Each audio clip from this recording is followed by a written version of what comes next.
ഇപ്പോ ഈ ഒരു ഇൻഡസ്ട്രിയിൽ നടക്കുന്നത് എന്താ, പലരും പണം ഉണ്ടാക്കാനുള്ളൊരു മീഡിയമാണ് ഇത്, ഈ ഒരു എഡ്യൂക്കേഷൻ സിസ്റ്റം എന്ന് വിചാരിച്ച് ചെയ്യുമ്പോഴാണ് ഫ്ലോപ്പ് ആവും. കാരണം അവിടെ ക്വാളിറ്റി പോയി, ഓതന്റിസിറ്റി പോയി. ആരെങ്കിലുമൊക്കെ വെച്ച് എങ്ങനെയെങ്കിലുമൊക്കെ വെച്ച് തട്ടിക്കൂട്ടിയൊക്കെ ഉണ്ടാക്കിയാൽ മതി എന്നുള്ള ഒരു കൺസെപ്റ്റ്. അത് മുമ്പേ ഇരിക്കുന്നവരും ചോറ് തന്നെ കഴിക്കുന്നവരല്ലേ, ശരി, അവർക്ക് മനസ്സിലാവില്ല. അതെ. അപ്പോൾ എപ്പോഴും ബി ഓതന്റിക്. നമ്മളെ കൊണ്ട് പറ്റുന്ന കാര്യം പറയാം, നമുക്ക് അറിയാവുന്ന കാര്യം മാത്രം പറയാം, അറിയാത്ത കാര്യങ്ങൾ അറിയാവുന്നവരോട് ചോദിച്ചിട്ട് പറഞ്ഞു കൊടുക്കുക. അല്ലാതെ ഉരുണ്ട് മറിയുന്ന പരിപാടി എന്നെ കൊണ്ട് പറ്റില്ല. സത്യം. ഞാനും ക്ലാസ് എടുക്കുമ്പോൾ എന്തെങ്കിലും ആൾക്കാർ ചോദിച്ചാൽ എനിക്ക് അറിയാത്ത കാര്യമാണെങ്കിൽ ഞാൻ അതിനെക്കുറിച്ച് പഠിച്ച് റിസർച്ച് ചെയ്തിട്ട് അവർക്ക് ആ ഉത്തരം പറഞ്ഞു കൊടുക്കും. അല്ലാണ്ട് ഞാൻ കണവണെന്ന് പറഞ്ഞാൽ ചിലപ്പോൾ നമ്മൾ ഇത്രയും നോളജ് ആയിട്ട് കാര്യങ്ങൾ പറഞ്ഞു കൊടുക്കുമ്പോൾ നമ്മൾ എന്ത് പൊട്ടത്തരം പറഞ്ഞാലും ചിലപ്പോൾ അവർ വിശ്വസിക്കും. പക്ഷെ അതല്ലല്ലോ ശരിയായ ഒരു കാര്യം. ഇപ്പൊ ഈ അടുത്ത് എന്നോട് ഞാൻ ക്ലാസ് എടുത്തുകൊണ്ടിരിക്കുമ്പോൾ ഒരു നമ്മുടെ സ്റ്റുഡന്റ് ചോദിച്ചു എന്നോട്, സാർ എന്തുകൊണ്ടാണ് ക്യാരറ്റ് 24 ക്യാരറ്റ് എന്ന് പറയുന്നത്, എന്തുകൊണ്ട് 10 അല്ല, എന്തുകൊണ്ട് 100 അല്ല, എന്തുകൊണ്ട് 50 അല്ല, 24 എന്തുകൊണ്ടാണ്? ശരിക്കും പറഞ്ഞാൽ പെട്ടെന്ന് കർട്ടൺ റേറ്റ് ആയിട്ട് എന്നോട് ആ ചോദ്യം ചോദിച്ചപ്പോ എനിക്ക് അതിന് ഉത്തരം അറിയില്ല. അല്ലേ?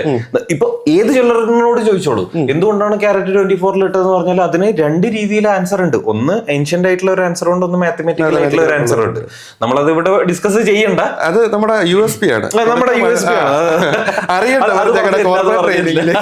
അറിയേണ്ടവർ കോർപ്പറേറ്റ് ട്രെയിനിങ് എടുക്കാം. അത്രേ ഉള്ളൂ. അപ്പൊ എന്തുകൊണ്ടാണ് ഈ 24 ക്യാരറ്റിൽ നിൽക്കുന്നത്, എന്തുകൊണ്ട് 20 ചെയ്തുകൂടാ എന്നുള്ളത് എന്നോട് ചോദിച്ചു. പെട്ടെന്ന് എന്നോട് ചോദിച്ചപ്പോൾ എനിക്ക് എന്റെ മൈൻഡ് ബ്ലാങ്ക് ആയി. ഞാൻ പറഞ്ഞു സോറി, എനിക്ക് ഇതിന് ഉത്തരം ഇപ്പൊ എനിക്ക് പറഞ്ഞു തരാൻ പറ്റില്ല. ഞാൻ ലഞ്ച് ബ്രേക്കിൽ ഞാൻ മാക്സിമം ഇതിനെ കുറിച്ചിട്ട് പഠിച്ചിട്ട് ഞാൻ പറഞ്ഞുതരാം. ലഞ്ച് ബ്രേക്കിൽ ഞാൻ കഴിച്ചിട്ടില്ല എന്ന് തന്നെ പറയാം. ഞാൻ അവിടെ ഇരുന്ന് എന്നോട് കഴിക്കുന്നു പറഞ്ഞ് ഞാൻ ഇച്ചിരി ചോറ് മാത്രം കഴിച്ചിട്ട് ഞാൻ മൊത്തം ഇതിനെ കുറിച്ച് പഠിക്കുകയായിരുന്നു. 1 മണിക്കൂർ നമ്മുടെ ബ്രേക്ക് ഉണ്ടല്ലോ, ആ 1 മണിക്കൂറിനകത്ത് ഇതിനെക്കുറിച്ച് എത്ര നോളജ് കിട്ടുമോ അത്രയും നോളജ് കിട്ടി എടുത്ത് ഇതിന്റെ ഒതന്റിസിറ്റി വെരിഫൈ ചെയ്തിട്ട് ഞാൻ ക്ലാസ്സിൽ ഒരു 1/2 മണിക്കൂർ ഇതിനെ കുറിച്ചിട്ട് പറഞ്ഞു. അല്ലേ? അങ്ങനെയല്ലേ ശരിക്കും ചെയ്യുന്നത്. ചില ആൾക്കാർ എന്ത് ചെയ്യും, അത് പണ്ട് മുതലേ 24 ക്യാരറ്റ് എന്നാണ് പറഞ്ഞു വരുന്നത്, അതുകൊണ്ട് ഇപ്പോഴും നമ്മൾ 24 ക്യാരറ്റ് ഉപയോഗിക്കുന്നു. അല്ല, അങ്ങനെ എന്തെങ്കിലും ഒരു ഉത്തരം പറഞ്ഞു കൊടുക്കും. ഒരു ട്രെയിനറിനെ സംബന്ധിച്ചിടത്തോളം നമ്മൾ ഇപ്പൊ ഉരുണ്ട് മറിയണമെന്നുണ്ടെങ്കിൽ എന്ത് പറഞ്ഞാലും മുമ്പേ ഇരിക്കുന്നവര് അധികം ഇൻസൾട്ട് ചെയ്യില്ല നമ്മളെ. ആ ഒരു പൊസിഷനിലോടുള്ള റെസ്പെക്ട് കാണിക്കുന്നതുകൊണ്ടാണ്. പക്ഷെ അവരുടെ മൈൻഡിലുണ്ടാവും ഈ സാധനം, ഇവനൊന്നും അറിയത്തില്ല. അത് നമുക്കും അറിയാം അല്ലേ, നമ്മൾ ഇതുപോലെ ഒരുപാട് ക്ലാസ് അറ്റൻഡ് ചെയ്തിട്ടുണ്ട്. അപ്പോ അവിടെ എങ്ങനെയെങ്കിലും അത് റിസർച്ച് ചെയ്ത് കണ്ടുപിടിച്ചത് പറഞ്ഞു കൊടുത്ത് ആക്ച്വൽ ഓതന്റിക് ഇൻഫർമേഷൻ പറഞ്ഞു കൊടുക്കുമ്പോൾ നമുക്ക് കിട്ടുന്നൊരു സാറ്റിസ്ഫാക്ഷൻ. സത്യം. അവിടെ ഉരുണ്ട് മറിഞ്ഞു കഴിഞ്ഞാൽ നമ്മുടെ മൈൻഡിൽ അവനെ പറ്റിച്ചു എന്ന് നമ്മൾ വിചാരിക്കും. പക്ഷെ അവൻ ശരിക്കും പറ്റിക്കപ്പെട്ടോ ഇല്ല. അവിടെ ശരിക്കും നമ്മളെ തന്നെ ഡീഗ്രേഡ് ചെയ്യുക ചെയ്യുന്നത്. അത്രേ ഉള്ളൂ. അറിയത്തില്ലെങ്കിൽ അറിയത്തില്ല എന്ന് പറയാം. എല്ലാ മനുഷ്യന്മാർക്കും 100% നോളജ് ഇല്ലല്ലോ, ഒരിക്കലും ഇല്ലല്ലോ. പക്ഷെ ആൾക്കാർ ചെയ്യുന്ന എന്താന്ന് വെച്ചാൽ അറിയാത്ത കാര്യങ്ങളും കൂടെ എന്തെങ്കിലും ഒരു കള്ളടിച്ചു വിടും. ഇത് വിശ്വസിച്ചിട്ട് അവര് 10 പേരോട് പറയും, ഇതിങ്ങനെ സ്പ്രെഡ് ആവും. അതാണ് ശരിക്കും പറഞ്ഞാൽ ഇപ്പോൾ നമ്മുടെ ജ്വല്ലറിയിൽ എടുക്കുകയാണെങ്കിൽ പല ഗോൾഡിന്റെ കേസായാലും ഡയമണ്ടിന്റെ കേസായാലും ഡയമണ്ടിൽ ഇപ്പോഴും ആൾക്കാർ വിശ്വസിച്ചിരിക്കുന്ന VVS ആണ് ഏറ്റവും വലുത്. അല്ലേ? VVS ആണ് ഏറ്റവും ബെസ്റ്റ് ക്വാളിറ്റി ഡയമണ്ട് എന്ന് പറയുന്നത്. ഞാനും ക്ലാസ് എടുക്കാൻ പോകുമ്പോൾ ഏറ്റവും ടോപ്പ് ക്ലാരിറ്റി ഗ്രേഡ് ഏതാ എന്ന് ചോദിച്ചു കഴിഞ്ഞാൽ VVS. കാരണം എന്താ, മറ്റേ ജുവലറിക്കകത്ത് VVS എന്നുള്ളതാണ് അവരുടെ ഏറ്റവും ബെസ്റ്റ് ക്വാളിറ്റി. പക്ഷെ അതിന്റെ മേളിൽ വീണ്ടും 2 ഗ്രേഡ് ഇരിക്കുന്നുണ്ട്. ഈ ആണ് ഏറ്റവും ബെസ്റ്റ് കളർ. പിന്നെ ഡയമണ്ടിന്റെ കളർ ഡിയിൽ എന്തിന് സ്റ്റാർട്ട് ചെയ്യുന്നു എന്ന് ചോദിച്ചു കഴിഞ്ഞാൽ ഡയമണ്ടിന്റെ ആദ്യത്തെ അക്ഷരം ഡി. അങ്ങനെ കട്ട് ഗ്രേഡ് എന്താന്ന് ചോദിച്ചു കഴിഞ്ഞാൽ അറിയില്ല. ഷേപ്പ് പറയും, റൗണ്ട് ഷേപ്പ് അല്ലെങ്കിൽ മറ്റേ എമറാൾഡ് എന്നുള്ള ഷേപ്പ്, അല്ലെ ബഗറ്റ് എന്നുള്ള ഷേപ്പ് ആൾക്കാർക്ക് അറിയില്ല. ഞാൻ ചോദിക്കുമ്പോൾ ആൾക്കാർ പറയുന്നത് റെക്ടാംഗിൾ ഷേപ്പ്. ഞാൻ പറയും ഇത് മാത്സിന്റെ ക്ലാസ് അല്ല, ഇത് ജമോളജി ക്ലാസ് ആണ്. റെക്ടാംഗിൾ എന്നല്ല, അതിന് പേരുണ്ട് അല്ലേ? അതെ, അതാ ഞാൻ പറഞ്ഞേ. ഇത് ശരിക്കും പറഞ്ഞാൽ സെയിൽസ് സ്റ്റാഫ് ഇങ്ങനെയുള്ള മിസ്റ്റേക്ക് കാണിക്കുമ്പോഴാണ് ശരിക്കും പറഞ്ഞാൽ അതൊരു ബുദ്ധിമുട്ടാണ്. കാരണം ഒരു ജ്വല്ലറിയെ സംബന്ധിച്ചിടത്തോളം ഗോൾഡ് സെല്ലിങ്ങിനെ മാത്രം ഡിപ്പെൻഡ് ചെയ്യുന്ന ഒരു ജ്വല്ലറി ബ്രാൻഡിന് ഒരിക്കലും സ്കെയിലപ്പ് ചെയ്ത് പോകാൻ പറ്റില്ല അല്ലേ? അവരുടെ മെയിൻ പ്രോഫിറ്റ് മാർജിൻ ജനറേറ്റ് ചെയ്യുന്നത് ഡയമണ്ടിന്റെ സെല്ലിങ്ങിലോ അല്ലെങ്കിൽ കുറച്ച് ഹാൻഡ് മെയ്ഡ് ജ്വല്ലറി കുറച്ച് ഹൈ മേക്കിംഗ് ചാർജ് ഉള്ളതിലോ അല്ലെങ്കിൽ പ്ലാറ്റിനം സെല്ലിംഗ് കൂടെ ഒക്കെ അഡീഷണലി വരുമ്പോൾ മാത്രമേ അവർക്ക് ശരിക്കും പ്രോഫിറ്റ് ജനറേറ്റ് ചെയ്യാൻ പറ്റുള്ളൂ. ജസ്റ്റ് ഗോൾഡിനെ മാത്രം നമുക്ക് ഡിപ്പെൻഡ് ചെയ്യാൻ പറ്റില്ല. ഇപ്പൊ തന്നെ കണ്ടല്ലോ, ഇന്ന് എത്ര 30 അല്ലേ? 30 ജാനുവരി ഇന്നത്തെ ഡേറ്റില് ഗോൾഡിന്റെ വില കണ്ടല്ലോ, 18,000 രൂപ പെർ ഗ്രാം പ്യൂർ അല്ലേ? സിൽവർ 400 ടച്ച് ചെയ്ത് മാത്രം 1000 രൂപ ഗ്രാമിന് കൂടി. ഇത്രയും ഫ്ലക്ച്വേഷൻ വരുന്ന സാധനം ഗോൾഡ് ഈസ് ഓൾവേസ് എന്താ പറയാ, ഈ സെല്ലേഴ്സിനെ സംബന്ധിച്ച് അവർക്ക് റിസ്ക് ആണ് അല്ലെ? ബയേഴ്സിന് എപ്പോഴും ലോങ് ടൈമിലേക്ക് നോക്കിയ ഇൻവെസ്റ്റ്മെന്റ് ആണ്, 100% ഗ്യാരണ്ടി ആണ്, സെക്യൂരിറ്റി ആണ്, അതിനകത്ത് ഒരു തർക്കവും ഇല്ല. പക്ഷെ സെല്ലേഴ്സ് അനുഭവിക്കുന്ന ഒരു പ്രശ്നമുണ്ട് അവിടെ. ചിലപ്പോ ലെറ്റ്സ് സേ ഫോർ എക്സാമ്പിൾ അവർ ഇന്ന് ഇൻവെന്ററി എടുത്തിട്ടുള്ള ആൾക്കാരായിരിക്കും, ചിലപ്പോൾ ഒരു 10 കിലോ ജുവലറി ഇന്ന് അവരുടെ ഇൻവെന്ററിയിലേക്ക് 18,000 രൂപ പെർ ഗ്രാമിന് എടുത്ത ആൾക്കാരായിരിക്കാം. മേ ബി ഒരു 2 ആഴ്ച കഴിയുമ്പോൾ ഇതിന്റെ വില 14 13 പോയി 13,000 രൂപ. ഈ നഷ്ടം സഹിച്ചവരത് കൊടുക്കണ്ടേ? അത് വേണം, കടയടച്ചിടാൻ പറ്റില്ല അല്ലേ? സോ അത് മാത്രം റിലേ ചെയ്തിട്ടൊരു ബിസിനസ് മുന്നോട്ട് പോയില്ല. അവിടെ മെയിനായിട്ട് നടക്കുന്നത് ഡയമണ്ട് സെല്ലിങ്. ഡയമണ്ട് സെല്ലിങ്ങിൽ ഇപ്പൊ ഇങ്ങനെ പറയുന്ന സെയിൽസ് സ്റ്റാഫ് ആണെങ്കിൽ എങ്ങനെ സെല്ലിങ് നടക്കും? നടക്കില്ല. അപ്പൊ അവിടെ വേണ്ടത് പ്രോപ്പറായിട്ട് സെല്ലിംഗ് പെർസ്പെക്റ്റീവിൽ ഇതിന്റെ ക്ലാസ് എടുത്ത് കൊടുക്കാൻ പറ്റുന്ന ആൾക്കാരാണ്. അത് ഞാൻ സെയിൽസിൽ നിന്നിട്ടുണ്ട്. അപ്പൊ ഞാൻ സെയിൽസിൽ നിൽക്കുന്ന സമയത്ത് ഞാൻ കണ്ടിട്ടുള്ളതെന്ന് പറഞ്ഞാൽ എനിക്കിപ്പോ 12 വർഷത്തെ എക്സ്പീരിയൻസ് ഉണ്ട്.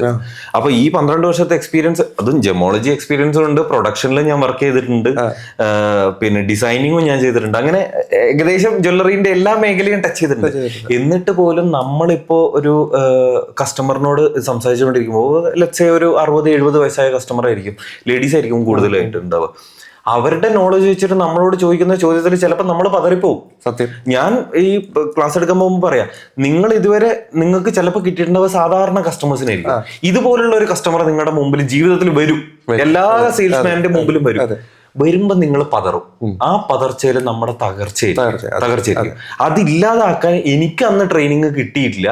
പക്ഷെ നിങ്ങൾക്ക് ഈ ട്രെയിനിങ് കിട്ടുന്നത് മാക്സിമം യൂട്ടിലൈസ് ചെയ്യുക എന്നുള്ളതാണ് നമ്മൾ പറഞ്ഞു കൊടുക്കുന്നത്, അല്ലേ? ഇന്ന് വരെ ഞാൻ കണ്ടിട്ടുള്ള ഏകദേശം ഒരു 10,000-ന് മുകളില് സ്റ്റാഫുകൾ എന്റെ ട്രെയിനിങ് അറ്റൻഡ് ചെയ്തിട്ടുണ്ട്. 10,000-ന് മുകളിൽ.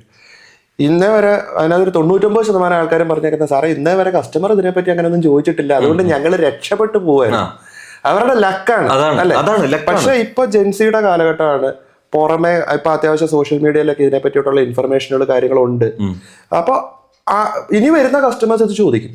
അപ്പൊ ഓടുന്ന പട്ടിക്ക് ഒരു മഴ മുമ്പേ എറിയാന്നുള്ള നല്ല നല്ല വയസ്സായിട്ടുള്ള ബ്രാൻഡുകൾ ഓൾറെഡി തുടങ്ങിക്കഴിഞ്ഞു അല്ലേ? സോ ഇത് ഇനി അങ്ങോട്ട് പോകുന്തോറും ഇത് അനിവാര്യമാണ്. നമ്മുടെ സോഫ്റ്റ് സ്കില്ല് പോലെ സെയിൽസ് സ്കിൽസിന്റെ ട്രെയിനിങ് എടുക്കുന്ന പോലെ മോട്ടിവേഷൻസ് എടുക്കുന്ന പോലെ തന്നെ അനിവാര്യമായിട്ടുള്ള product knowledge. Colour stone very important. Gemology proper, അതും അസ്ട്രോളജി റിലേറ്റ് ചെയ്തിട്ടുള്ള ജെമോളജിക്കൽ ക്ലാസ്സുകൾ വളരെ നിർബന്ധം.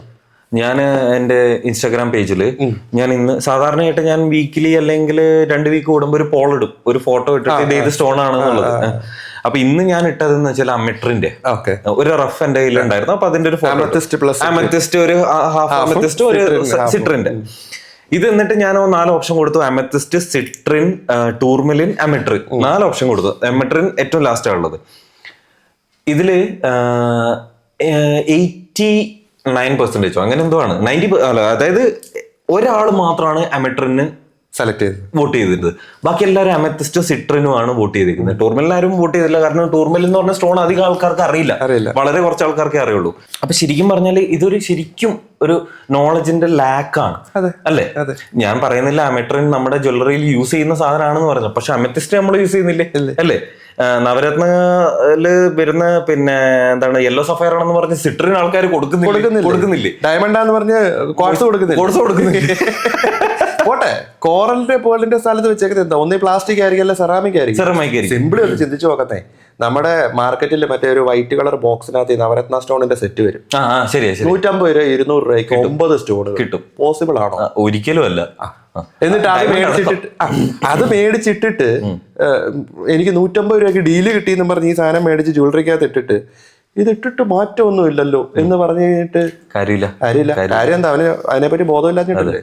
എന്നിട്ട് നവരത്നേനെ അല്ലെങ്കിൽ അസ്ട്രോളജിനെ കുറ്റം പറഞ്ഞിട്ട് കാര്യമില്ല. ഞാൻ ഇതിന്റെ ഇടയിൽ ഒരു ഇൻസിഡന്റ് പറയുകയാണെങ്കിൽ, എനിക്ക് ഇതേപോലെ നമ്മുടെ ഇൻസ്റ്റാഗ്രാമിൽ മെസ്സേജ് വരുമല്ലോ, യൂട്യൂബിലൊക്കെ മെസ്സേജ് വന്നതിൽ ഒരു കസ്റ്റമർ എന്നോട് പറഞ്ഞു 100 ക്യാരറ്റിന്റെ ഒരു ഡയമണ്ട് വിൽക്കാനുണ്ട്.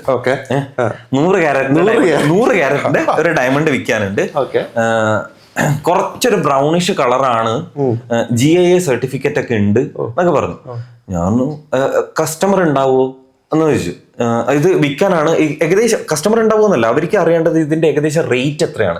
അവരുടെ കയ്യിൽ ബയറും ഉണ്ട്, അവരുടെ കയ്യിൽ സെല്ലറും ഉണ്ട്. ഇവർക്ക് സെല് ചെയ്യണം, സംഭവം ഇതാണ്. അപ്പൊ എന്നോട് പറഞ്ഞു ഒരു ഏകദേശം ഒരു റേറ്റ് പറയാൻ പറ്റൂ. ഞാൻ പറഞ്ഞു നിങ്ങൾ ആ GI സർട്ടിഫിക്കറ്റ് എനിക്കൊന്ന് അയക്ക്, എന്നാലല്ലേ അതിന്റെ ഒരു നമുക്ക് മനസ്സിലാക്കാൻ പറ്റുള്ളൂ. അങ്ങനെ ആളെ എനിക്കൊരു ഒരു പകുതി GI സർട്ടിഫിക്കറ്റിന്റെ ഒരു പകുതി അയച്ചു തന്നു. ഞാൻ ഇത് കണ്ടു. ഇത് നോക്കുമ്പോഴത്തേക്ക് GI സർട്ടിഫിക്കറ്റിന്റെ ആ ഒരു ലുക്ക് ഉണ്ട്, കാര്യങ്ങൾ കളർ കോഡിംഗ് ഒക്കെ ഏകദേശം അതുപോലെയൊക്കെ തന്നെയാണ്. പിന്നെ കുറച്ചൊന്ന് സൂക്ഷിച്ച് നോക്കുമ്പോഴത്തേക്ക് ഇതിൽ GIന്റെ ഇതല്ല, ഇതിന്റെ ക്ലോസ് അപ്പ് ഫോട്ടോ അയച്ചു. അപ്പൊ ഇതിൽ എൻഗ്രേവിംഗ് കൊണ്ട് ഈ നമ്പർ എൻഗ്രേവ് ചെയ്തിട്ടുണ്ട്, GI സർട്ടിഫിക്കറ്റിന്റെ നമ്പറും. അപ്പൊ ഇത് നോക്കുമ്പോഴത്തേക്ക് GIന്റെ ലോഗോ അതിൽ എൻഗ്രേവ് ചെയ്യുമല്ലോ, അത് GIന്റെ അല്ല. ഈ നമ്പർ അടിച്ചു നോക്കുമ്പോഴത്തേക്ക് ഇങ്ങനത്തെ ഒരു റിപ്പോർട്ട് ഇല്ല. അപ്പൊ ഞാൻ ചോദിച്ചു ഇങ്ങനത്തെ ഒരു റിപ്പോർട്ട് ഇല്ലല്ലോ. അത് പിന്നെ ഇവര് ആൾക്കാർ കൈമാറി, അങ്ങനെ കുറച്ച് പ്രശ്നങ്ങൾ വന്നു. അങ്ങനെ വന്നതുകൊണ്ട് ഇവര് റിപ്പോർട്ട് ക്യാൻസൽ ചെയ്തു എന്നൊക്കെയാ പറയുന്നത്. ഈ പുതിയ റിപ്പോർട്ട് ആക്കിയിട്ടുണ്ട്, അതിന്റെ ഫോട്ടോ ഒന്നും കിട്ടിയില്ല അത് പറഞ്ഞു. ഞാൻ പറഞ്ഞു നിങ്ങൾ സ്റ്റോണിന്റെ നല്ലൊരു ഫോട്ടോ അയക്കും, നല്ല ക്ലോസപ്പ് ആയിട്ടുള്ള ഒരു ഫോട്ടോ അയക്കും. എന്നിട്ട് ഈ ക്ലോസപ്പ് ആയിട്ടുള്ള ഫോട്ടോ ഈ സ്റ്റോണിനകത്ത് ഡബിളിങ് വന്ന ഒരു സംഭവം. ഇത് മാർക്കറ്റിൽ കുറെ റൊട്ടേറ്റ് ചെയ്യുന്നുണ്ട്. ആദ്യം ഒരു കാര്യം മനസ്സിലായി, അത് ആരോ വഴി എനിക്കും കിട്ടിയിരുന്നു. 100 ക്യാരറ്റ് പറഞ്ഞപ്പോഴേ എനിക്ക് അതൊന്ന് ക്ലിക്ക് ആയി. ഇതൊരു ബ്രൗണിഷ് കളർ 1 മന്ത് മുമ്പല്ലേ ഈ സംഭവം? അത്രേ ആയിട്ടുള്ളൂ. ഇതിപ്പോ ജനുവരി അല്ലേ, ഏകദേശം ഡിസംബർ എൻഡ് ആ ഒരു സമയത്ത് ഇത് റൊട്ടേറ്റ് ചെയ്ത് എന്റെയിലും വന്ന വാട്സപ്പ് ഞാൻ എടുത്ത് നോക്കുമ്പോ ആ ഇൻസ്ക്രിപ്ഷൻ ഡബിളിങ് കാണുന്നുണ്ട്, എഡ്ജസ് ഡബിളിങ് കാണുന്നുണ്ട്, സിംപ്ലി മോയ്സ്ചറൈസർ അല്ലേ. ഞാൻ എന്നിട്ട് ആളോട് പറഞ്ഞു ഇത് ഡയമണ്ട് അല്ല എന്ന് പറഞ്ഞു. അപ്പൊ ആള് പറഞ്ഞു അല്ലല്ല ഇത് ഡയമണ്ടാ. ഞാൻ പറഞ്ഞു ഇത് ഡയമണ്ട് അല്ല സുഹൃത്തെ, ഇത് ഡയമണ്ട് ആവാൻ വഴിയില്ല, അത് നടക്കൂല. ഒന്ന് അത് അങ്ങനെ പറഞ്ഞാൽ പറ്റൂല, ഇത് ഡയമണ്ട് ആണ്, ഇത് ഭയങ്കര പ്രസ്റ്റീജിയസ് ആയിട്ടുള്ള ഒരു ക്ലയന്റിന്റെ അടുത്ത് നിന്നാണ്, ഇവർക്ക് പിന്നെ അവിടെ പുറത്ത് ഇതുണ്ട് അതുണ്ട് എന്നൊക്കെ പറഞ്ഞ് ഭയങ്കര ഇത്. ഞാൻ പറഞ്ഞു ഞാൻ നിങ്ങൾക്ക് എഴുതി ഒപ്പിട്ട് തരാം, ഇത് ഡയമണ്ട് അല്ല. നിങ്ങൾ വിൽക്കാൻ നിൽക്കണ്ട, നിങ്ങളെ ഇടനിലക്കാരനാണ്, പറ്റിക്കപ്പെട്ടാലും നിങ്ങളായിരിക്കും ഫസ്റ്റ് പെടുന്നത്. ഞാനൊരു സ്നേഹം കൊണ്ട് പറഞ്ഞതാണ് നല്ലത്. എന്നാ നിങ്ങൾ ഇങ്ങോട്ട് വന്നിട്ട് ചെക്ക് ചെയ്യോ കാര്യങ്ങളൊക്കെ ചോദിച്ചു. ഞാൻ പറഞ്ഞു കുറച്ച് ബിസി ഷെഡ്യൂളാണ്, എനിക്ക് അങ്ങനെ വന്ന് ചെക്ക് ചെയ്യാൻ പറ്റില്ല. എന്നിട്ട് ഒരു ദിവസം എനിക്ക് അതിന്റെ ഇടയിൽ ഒരു ഗ്യാപ്പ് ഉണ്ടായിരുന്നു. അറിയാലോ നമുക്ക് ഈ ജനുവരി ടു മെയ് ഏപ്രിൽ ആണ് കുറച്ച് ടൈം. അപ്പൊ പറഞ്ഞു ഒരു ദിവസം കൊടുത്തു, ഓക്കെ എന്നൊക്കെ പറഞ്ഞു. പിന്നെ ആളുടെ ഒരു കോണ്ടാക്റ്റും ഇല്ല. എന്ത് സംഭവിച്ചു എന്ന് എനിക്കറിയില്ല. ഞാൻ ഒരു വട്ടം മെസ്സേജ് അയച്ചു, അതിന് റിപ്ലൈ ഇല്ല. പിന്നെ നമ്മുടെ കേസ് അല്ലല്ലോ, സിമ്പിള് സംഭവം അല്ലേ. 100 ക്യാരറ്റ് GI സർട്ടിഫൈഡ് ഒരു സാധനം വാട്സപ്പ് വഴി ഇങ്ങനെ അയക്കേണ്ട ആവശ്യമുണ്ടോ? ആവശ്യമില്ലല്ലോ. നേരെ ഒരു ഓപ്ഷൻ ഹൗസിൽ പോയാൽ പോരെ. എന്നോട് തുടങ്ങിയത് ഇങ്ങനെ കേട്ടോ, എന്നോട് തുടങ്ങിയതാ നമുക്ക് പ്രൈവറ്റ് ഓപ്ഷൻ വെക്കുന്നതിൽ എന്തെങ്കിലും കുഴപ്പമുണ്ടോ. അപ്പൊ ഞാൻ പറഞ്ഞു പ്രൈവറ്റ് ഓപ്ഷൻ ആയിട്ട് ഇന്ത്യയിൽ അങ്ങനെ ഒരു പരിപാടി ഇല്ല. അത് നിങ്ങളുടെ തന്നെ സ്വന്തം സാധനമാണെങ്കിൽ നിങ്ങൾക്ക് വേണമെങ്കിൽ വേറൊരാൾക്ക് കൊടുക്കാം, അതിൽ തെറ്റില്ല. പക്ഷെ പ്രൈവറ്റ് ഓപ്ഷൻ എന്ന് പറഞ്ഞിട്ട് നിങ്ങൾ വേറെ ആൾക്കാരുടെ സാധനങ്ങൾ വാങ്ങി നിങ്ങൾ അങ്ങനെ ഇതാക്കാനുള്ള ഒരു ലീഗാലിറ്റി ഇന്ത്യയിൽ ഇല്ല, ഇപ്പൊ തൽക്കാലം ഇല്ല. അല്ലെങ്കിൽ നിങ്ങൾ അതുപോലത്തെ ഒരു ഓപ്ഷൻ ഹൗസ് ഇത്രയും വാല്യുബിൾ ആയിട്ടുള്ള സാധനം വിത്തൗട്ട് ഇൻഷുറൻസ് വിത്തൗട്ട് സെക്യൂരിറ്റി നിങ്ങൾക്ക് അങ്ങനെ ചെയ്യാൻ പറ്റില്ല. അങ്ങനെയാണ് ആള് സ്റ്റാർട്ട് ചെയ്തത്. പക്ഷെ ഇത് എൻഡില് വന്ന് ഈ സംഭവമാണ്. ഇഷ്ടം പോലെ ഉണ്ട്. ഇതിപ്പം കുറെ ഫ്രോഡുകൾ നടക്കുന്നുണ്ട്. നമ്മുടെ ലാബ് ഗ്രോൺ ഡയമണ്ട് നാച്ചുറൽ ഡയമണ്ടിന്റെ ഇൻസ്ക്രിപ്ഷൻ അടിച്ചിട്ട് കൊടുക്കുന്നുണ്ട്. എത്രയോ ആൾക്കാർ അത് അറിയാതെ വിലക്കുറവ് കണ്ടിട്ട് പൈസ കൊടുത്ത് വാങ്ങിയിട്ടുണ്ട്. എനിക്കറിയാവുന്ന എത്രയോ പേരുണ്ട്. ഇത് നമ്മുടെ അടുത്ത് വരുമ്പോഴാണ്, നമ്മളെന്ന് പറഞ്ഞാൽ ലബോറട്ടറിയിൽ വർക്ക് ചെയ്ത എക്സ്പീരിയൻസ് ഉള്ളവരാ. മറ്റേ ലൂപ്പ് എടുത്തിട്ട് നമ്മൾ അതിന്റെ ജസ്റ്റ് ഇൻസ്ക്രിപ്ഷൻ നോക്കുമ്പോൾ അതിന്റെ ഫോണ്ട് വെച്ച് നമുക്ക് പിടിക്കാൻ പറ്റും ഇല്ലേ. അതാണ്. സോ മാർക്കറ്റിൽ ഞാനതാണ് ആദ്യം പറഞ്ഞേ, മാർക്കറ്റിൽ ഇങ്ങനത്തെ ഫ്രോഡ് ഉള്ളിടത്തോളം കാലം നമ്മുടെ ട്രെയിനിങ് ബിസിനസ്സിന് നല്ല രീതിയിലുള്ള ഒരു ഡിമാൻഡ് ഉണ്ട് എപ്പോഴും. ഇനി അത് മാത്രമല്ല, ട്രെയിനിങ്ങിന് മാത്രമല്ല, ഇപ്പം ആൾക്കാർ ഇങ്ങനത്തെ ലക്ഷറി ഐറ്റംസ് പലപ്പോഴും പർച്ചേസ് ചെയ്യുക ഒരു ട്രസ്റ്റിന്റെ പുറത്താണ് അല്ലേ. അപ്പം താങ്കൾ ഇപ്പോൾ ഒരു ട്രേഡർ ആണെങ്കിൽ ഉറപ്പായിട്ട് നിങ്ങൾ 2 തവണ കൊടുത്ത സ്റ്റോണ് ഓഥന്റിക് ആണെന്ന് അവർക്ക് ഫീൽ വന്നാൽ 3ാമത് അവർക്ക് ഒരു ആവശ്യം വരുമ്പം ഓടി അങ്ങോട്ടേ വരുള്ളൂ അല്ലേ. അങ്ങനെയാണ് നമ്മൾ കസ്റ്റമറെ റീറ്റെയിൻ ചെയ്യുന്നത്. ജുവലറി ബ്രാൻഡുകൾക്ക് സംഭവിക്കുന്നത് ഇത് തന്നെയാണ്. ഇപ്പം ചെറിയ ചില ബ്രാൻഡുകളൊക്കെ ഉണ്ട്, ഈ 2 കട 3 കടയൊക്കെ ഉള്ളവർ. ഇവര് ട്രഡീഷണൽ ആയിട്ട് കഴിഞ്ഞ 30, 35, 40 വർഷമായിട്ട് ചില ആൾക്കാരുടെ നിന്നായിരിക്കും ഈ പ്രൊക്യൂർ ചെയ്തുകൊണ്ടിരിക്കുന്നത്. ഇതിനിടയ്ക്ക് ചില ബ്രോക്കർമാരൊക്കെ മാറി വരും. ഇവന്മാർ ഈ ഉടായ്പകൾ കാണിക്കും അല്ലേ. സാധനം ക്വാളിറ്റി മാറിയതോ അല്ലെങ്കിൽ ഫേക്ക് വന്നതോ ഇവരറിയാറില്ല. ഇത് ഇവരിത് അറിയാതെ കസ്റ്റമറിന് കൊടുക്കും. കസ്റ്റമർ ഇത് കൊണ്ടുപോയിട്ട് എവിടെയെങ്കിലും ചെക്ക് ചെയ്യുമ്പോഴോ അല്ലെങ്കിൽ ഇത് വിൽക്കാൻ ശ്രമിക്കുമ്പോഴായിരിക്കും ഇത് തട്ടിപ്പാന്ന് മനസ്സിലാവുന്നത്. അവരാദ്യം ബ്ലെയിം ചെയ്യാറ് ആ ബ്രാൻഡിനെ. 30-35 വർഷത്തെ ട്രസ്റ്റ് അല്ലേ ഒറ്റയടിക്ക് പോയത്. അതാണ്. അപ്പൊ അവിടെ ആ സെയിൽസ് സ്റ്റാഫിനെങ്കിലും കുറച്ച് അതിനെപ്പറ്റി ഒരു നോളജ് ഉണ്ടെങ്കിൽ, ടെക്നിക്കൽ നോളജ് ഉണ്ടെങ്കിൽ എത്രയോ നല്ലത്. അത് ശരിയാണ്. ഇപ്പൊ ഈ പറഞ്ഞു വന്നപ്പോഴാണ് തോന്നിയത്, ഇപ്പൊ ഗോൾഡ് പ്രൈസ് ഇങ്ങനെ കൂടിക്കൊണ്ട് പോകുന്നല്ലേ. എന്താണ് ഇപ്പൊ ജെറിന് ഇപ്പൊ 10-14 വർഷമായി അല്ലെ, ജം സ്റ്റോൺ ഇൻഡസ്ട്രിയിലാണെന്നാലും ജ്വല്ലറി ഇൻഡസ്ട്രി ആയിട്ട് നല്ല ഇത് ടൈപ്പ് ആയിട്ടുള്ള ഒരു ഇൻഡസ്ട്രി ആണല്ലോ നമ്മുടെ. എന്താണ് ഗോൾഡ് ജ്വല്ലറികളുടെ ഫ്യൂച്ചർ? അതായത് ഗോൾഡ് ജ്വല്ലറിയുടെ ഫ്യൂച്ചർ എന്ന് പറയുമ്പോൾ MNC ബ്രാൻഡ്സും നോക്കണം, ലോക്കൽ ജ്വല്ലേഴ്സും നോക്കണം. ഈ പറഞ്ഞതുപോലെ 1 ഷോറൂമോ 3 or 4 ഷോറൂംസ് ഉള്ള കുഞ്ഞു ബ്രാൻഡ്സുകളും, അതേപോലെ 150, 200, 400 ഷോറൂമുകളുള്ള ബ്രാൻഡുകളും. എന്താണ് ഇതിന്റെ ഫ്യൂച്ചർ? എന്താണ് future in the sense selling പെർസ്പെക്റ്റീവിലാണോ അതോ ഒരു ഇൻവെസ്റ്റ്മെന്റ് പെർസ്പെക്റ്റീവിലാണോ? ഈ ജ്വല്ലറികളുടെ ഫ്യൂച്ചർ, അതായത് ബ്രാൻഡുകളുടെ ഫ്യൂച്ചർ നല്ല ഫ്യൂച്ചറാണ്. കാരണം ഇപ്പം പണ്ടൊക്കെ നമ്മുടെ സാധാരണപ്പെട്ട ആൾക്കാരുടെ ഇപ്പം നമ്മുടെ ടോട്ടൽ ബൈയിങ് കപ്പാസിറ്റി ഉള്ള കസ്റ്റമേഴ്സിനെ നോക്കിക്കഴിഞ്ഞാൽ സൗത്ത് ഇന്ത്യയിൽ ഏറ്റവും കൂടുതൽ കസ്റ്റമേഴ്സ് ജ്വല്ലറി വാങ്ങുന്നത് ഒരു സേവിങ് ആയിട്ടല്ല, ഒരു ഇൻവെസ്റ്റ്മെന്റ് ആയിട്ടാണ് അല്ലേ. അപ്പൊ പണ്ടത്തേക്ക് ആൾക്കാർക്ക് ഒരു ചിന്ത ഉണ്ടായിരുന്നത് എന്താ വെച്ച് കഴിഞ്ഞാൽ ഈ വലിയ ഷോറൂമുകളിൽ കയറിയ വില കൂടുതലായിരിക്കും എന്നൊരു ഇതുണ്ട്, ചെറിയ കടകളിൽ കയറിയ വില കുറവായിരിക്കും, അങ്ങനെയൊക്കെ കൺസെപ്റ്റ് ഉണ്ടായിരുന്നു.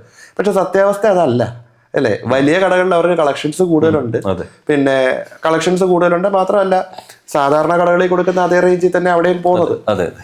സോ ഇനി അങ്ങോട്ട് ഇതിന്റെ ഒരു ഡിസ്പ്ലേ അല്ലെങ്കിൽ പ്രസന്റ് ചെയ്യുന്ന ഒരു രീതി മാറണം. ഇപ്പം ഒരു സിമ്പിൾ ഒരു ഉദാഹരണം പറയാം. അതായത് നമ്മുടെ ഗോൾഡ് പ്യൂരിറ്റി ടെസ്റ്റ് ചെയ്യുന്ന മെഷീൻ ഇല്ലേ, ഒരു 15-20 വർഷം മുമ്പ് എല്ലാ കടകളിലും ഒന്നും ഈ സാധനം ഇല്ല. അന്ന് വെച്ചോണ്ടിരുന്നവർ ഭയങ്കര ലക്ഷറിയാന്ന് പറഞ്ഞ ആൾക്കാർ കളിയാക്കിയൊരു ഇന്ന് മറ്റേ ഒരു സ്റ്റെയർ കേസിന്റെ അടിയിൽ ഒരു ചെറിയ തട്ടുകട തുറന്നുകൊണ്ടിരിക്കുന്ന ആളുടെ വരെ ഗോൾഡ് പ്യൂരിറ്റി ടെസ്റ്റിംഗ് മെഷീൻ ഉണ്ട്, മാൻഡേറ്ററി ആയി ഇല്ലേ. ഇതേപോലെ തന്നെയായി ഇപ്പൊ ചില ബ്രാൻഡുകൾ നമ്മുടെ ഡയമണ്ട് സ്കാൻ ചെയ്യുന്ന മെഷീൻസ്, UV മെഷീൻസ് വെച്ച് തുടങ്ങി, പലയിടത്തും ഇല്ല. നാളെ ഒരു കാലത്ത് ഇവർ ഇതും വെക്കേണ്ടി വരും അല്ലേ. സോ അഡ്വാൻസ്ഡ് ടെക്നോളജി വരുമ്പം അത് കംപ്ലീറ്റ്ലി ഇംപ്ലിമെന്റ് ചെയ്യാൻ ശ്രമിക്കുക. 1. 2, സിസ്റ്റംസ് ആൻഡ് സോഫ്റ്റ്വെയർസ് എപ്പോഴും അപ്ഗ്രേഡ് ചെയ്തുകൊണ്ടേയിരിക്കുക, മാർക്കറ്റിംഗ് സ്ട്രാറ്റജീസ് അപ്ഗ്രേഡ് ചെയ്തുകൊണ്ടേയിരിക്കുക. സോ നാട് ഓടുന്നതിനനുസരിച്ച് ഓടാൻ ഒരു ബ്രാൻഡ് തയ്യാറാണെങ്കിൽ obviously they have a great potential. പിന്നെ ഗോൾഡിന്റെ റേറ്റ് എത്ര കയറിയാലും സിൽവറിന്റെ റേറ്റ് എത്ര കയറിയാലും as an investment it's always there. വാങ്ങേണ്ടവർ വാങ്ങിയേ പറ്റൂ. ഇനി എത്ര വില കൂടിയെന്ന് പറഞ്ഞാലും ശരി, ഗോൾഡ് ഇല്ലാത്തൊരു കല്യാണം കൊണ്ട് നടക്കുന്നുണ്ടോ?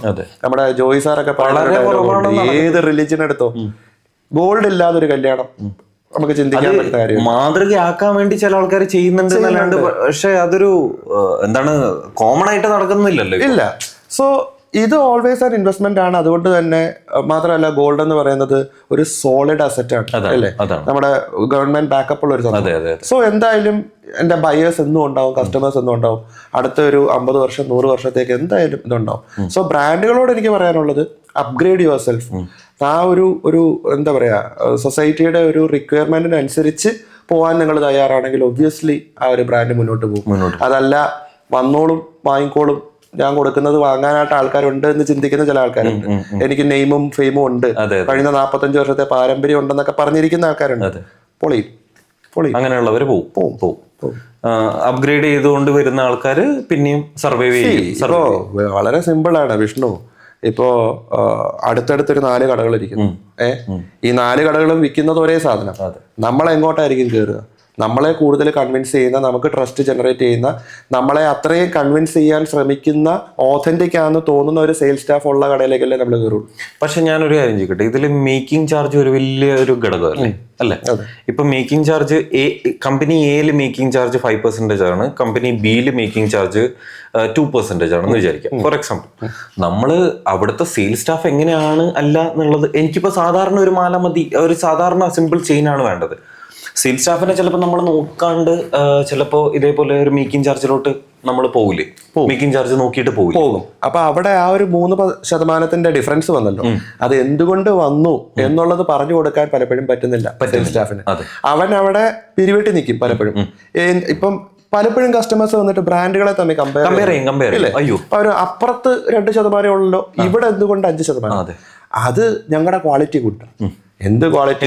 ഈ പറയുന്ന സെയിം സാധനമാണ്. അതും ഗോൾഡാണ്, ഇതും ഗോൾഡാണ്. അതും 916 ആണ്, ഇതും 916 ആണ്. അതിനകത്ത് BIS ഉണ്ട്, ഇവിടെയും അതുണ്ട്.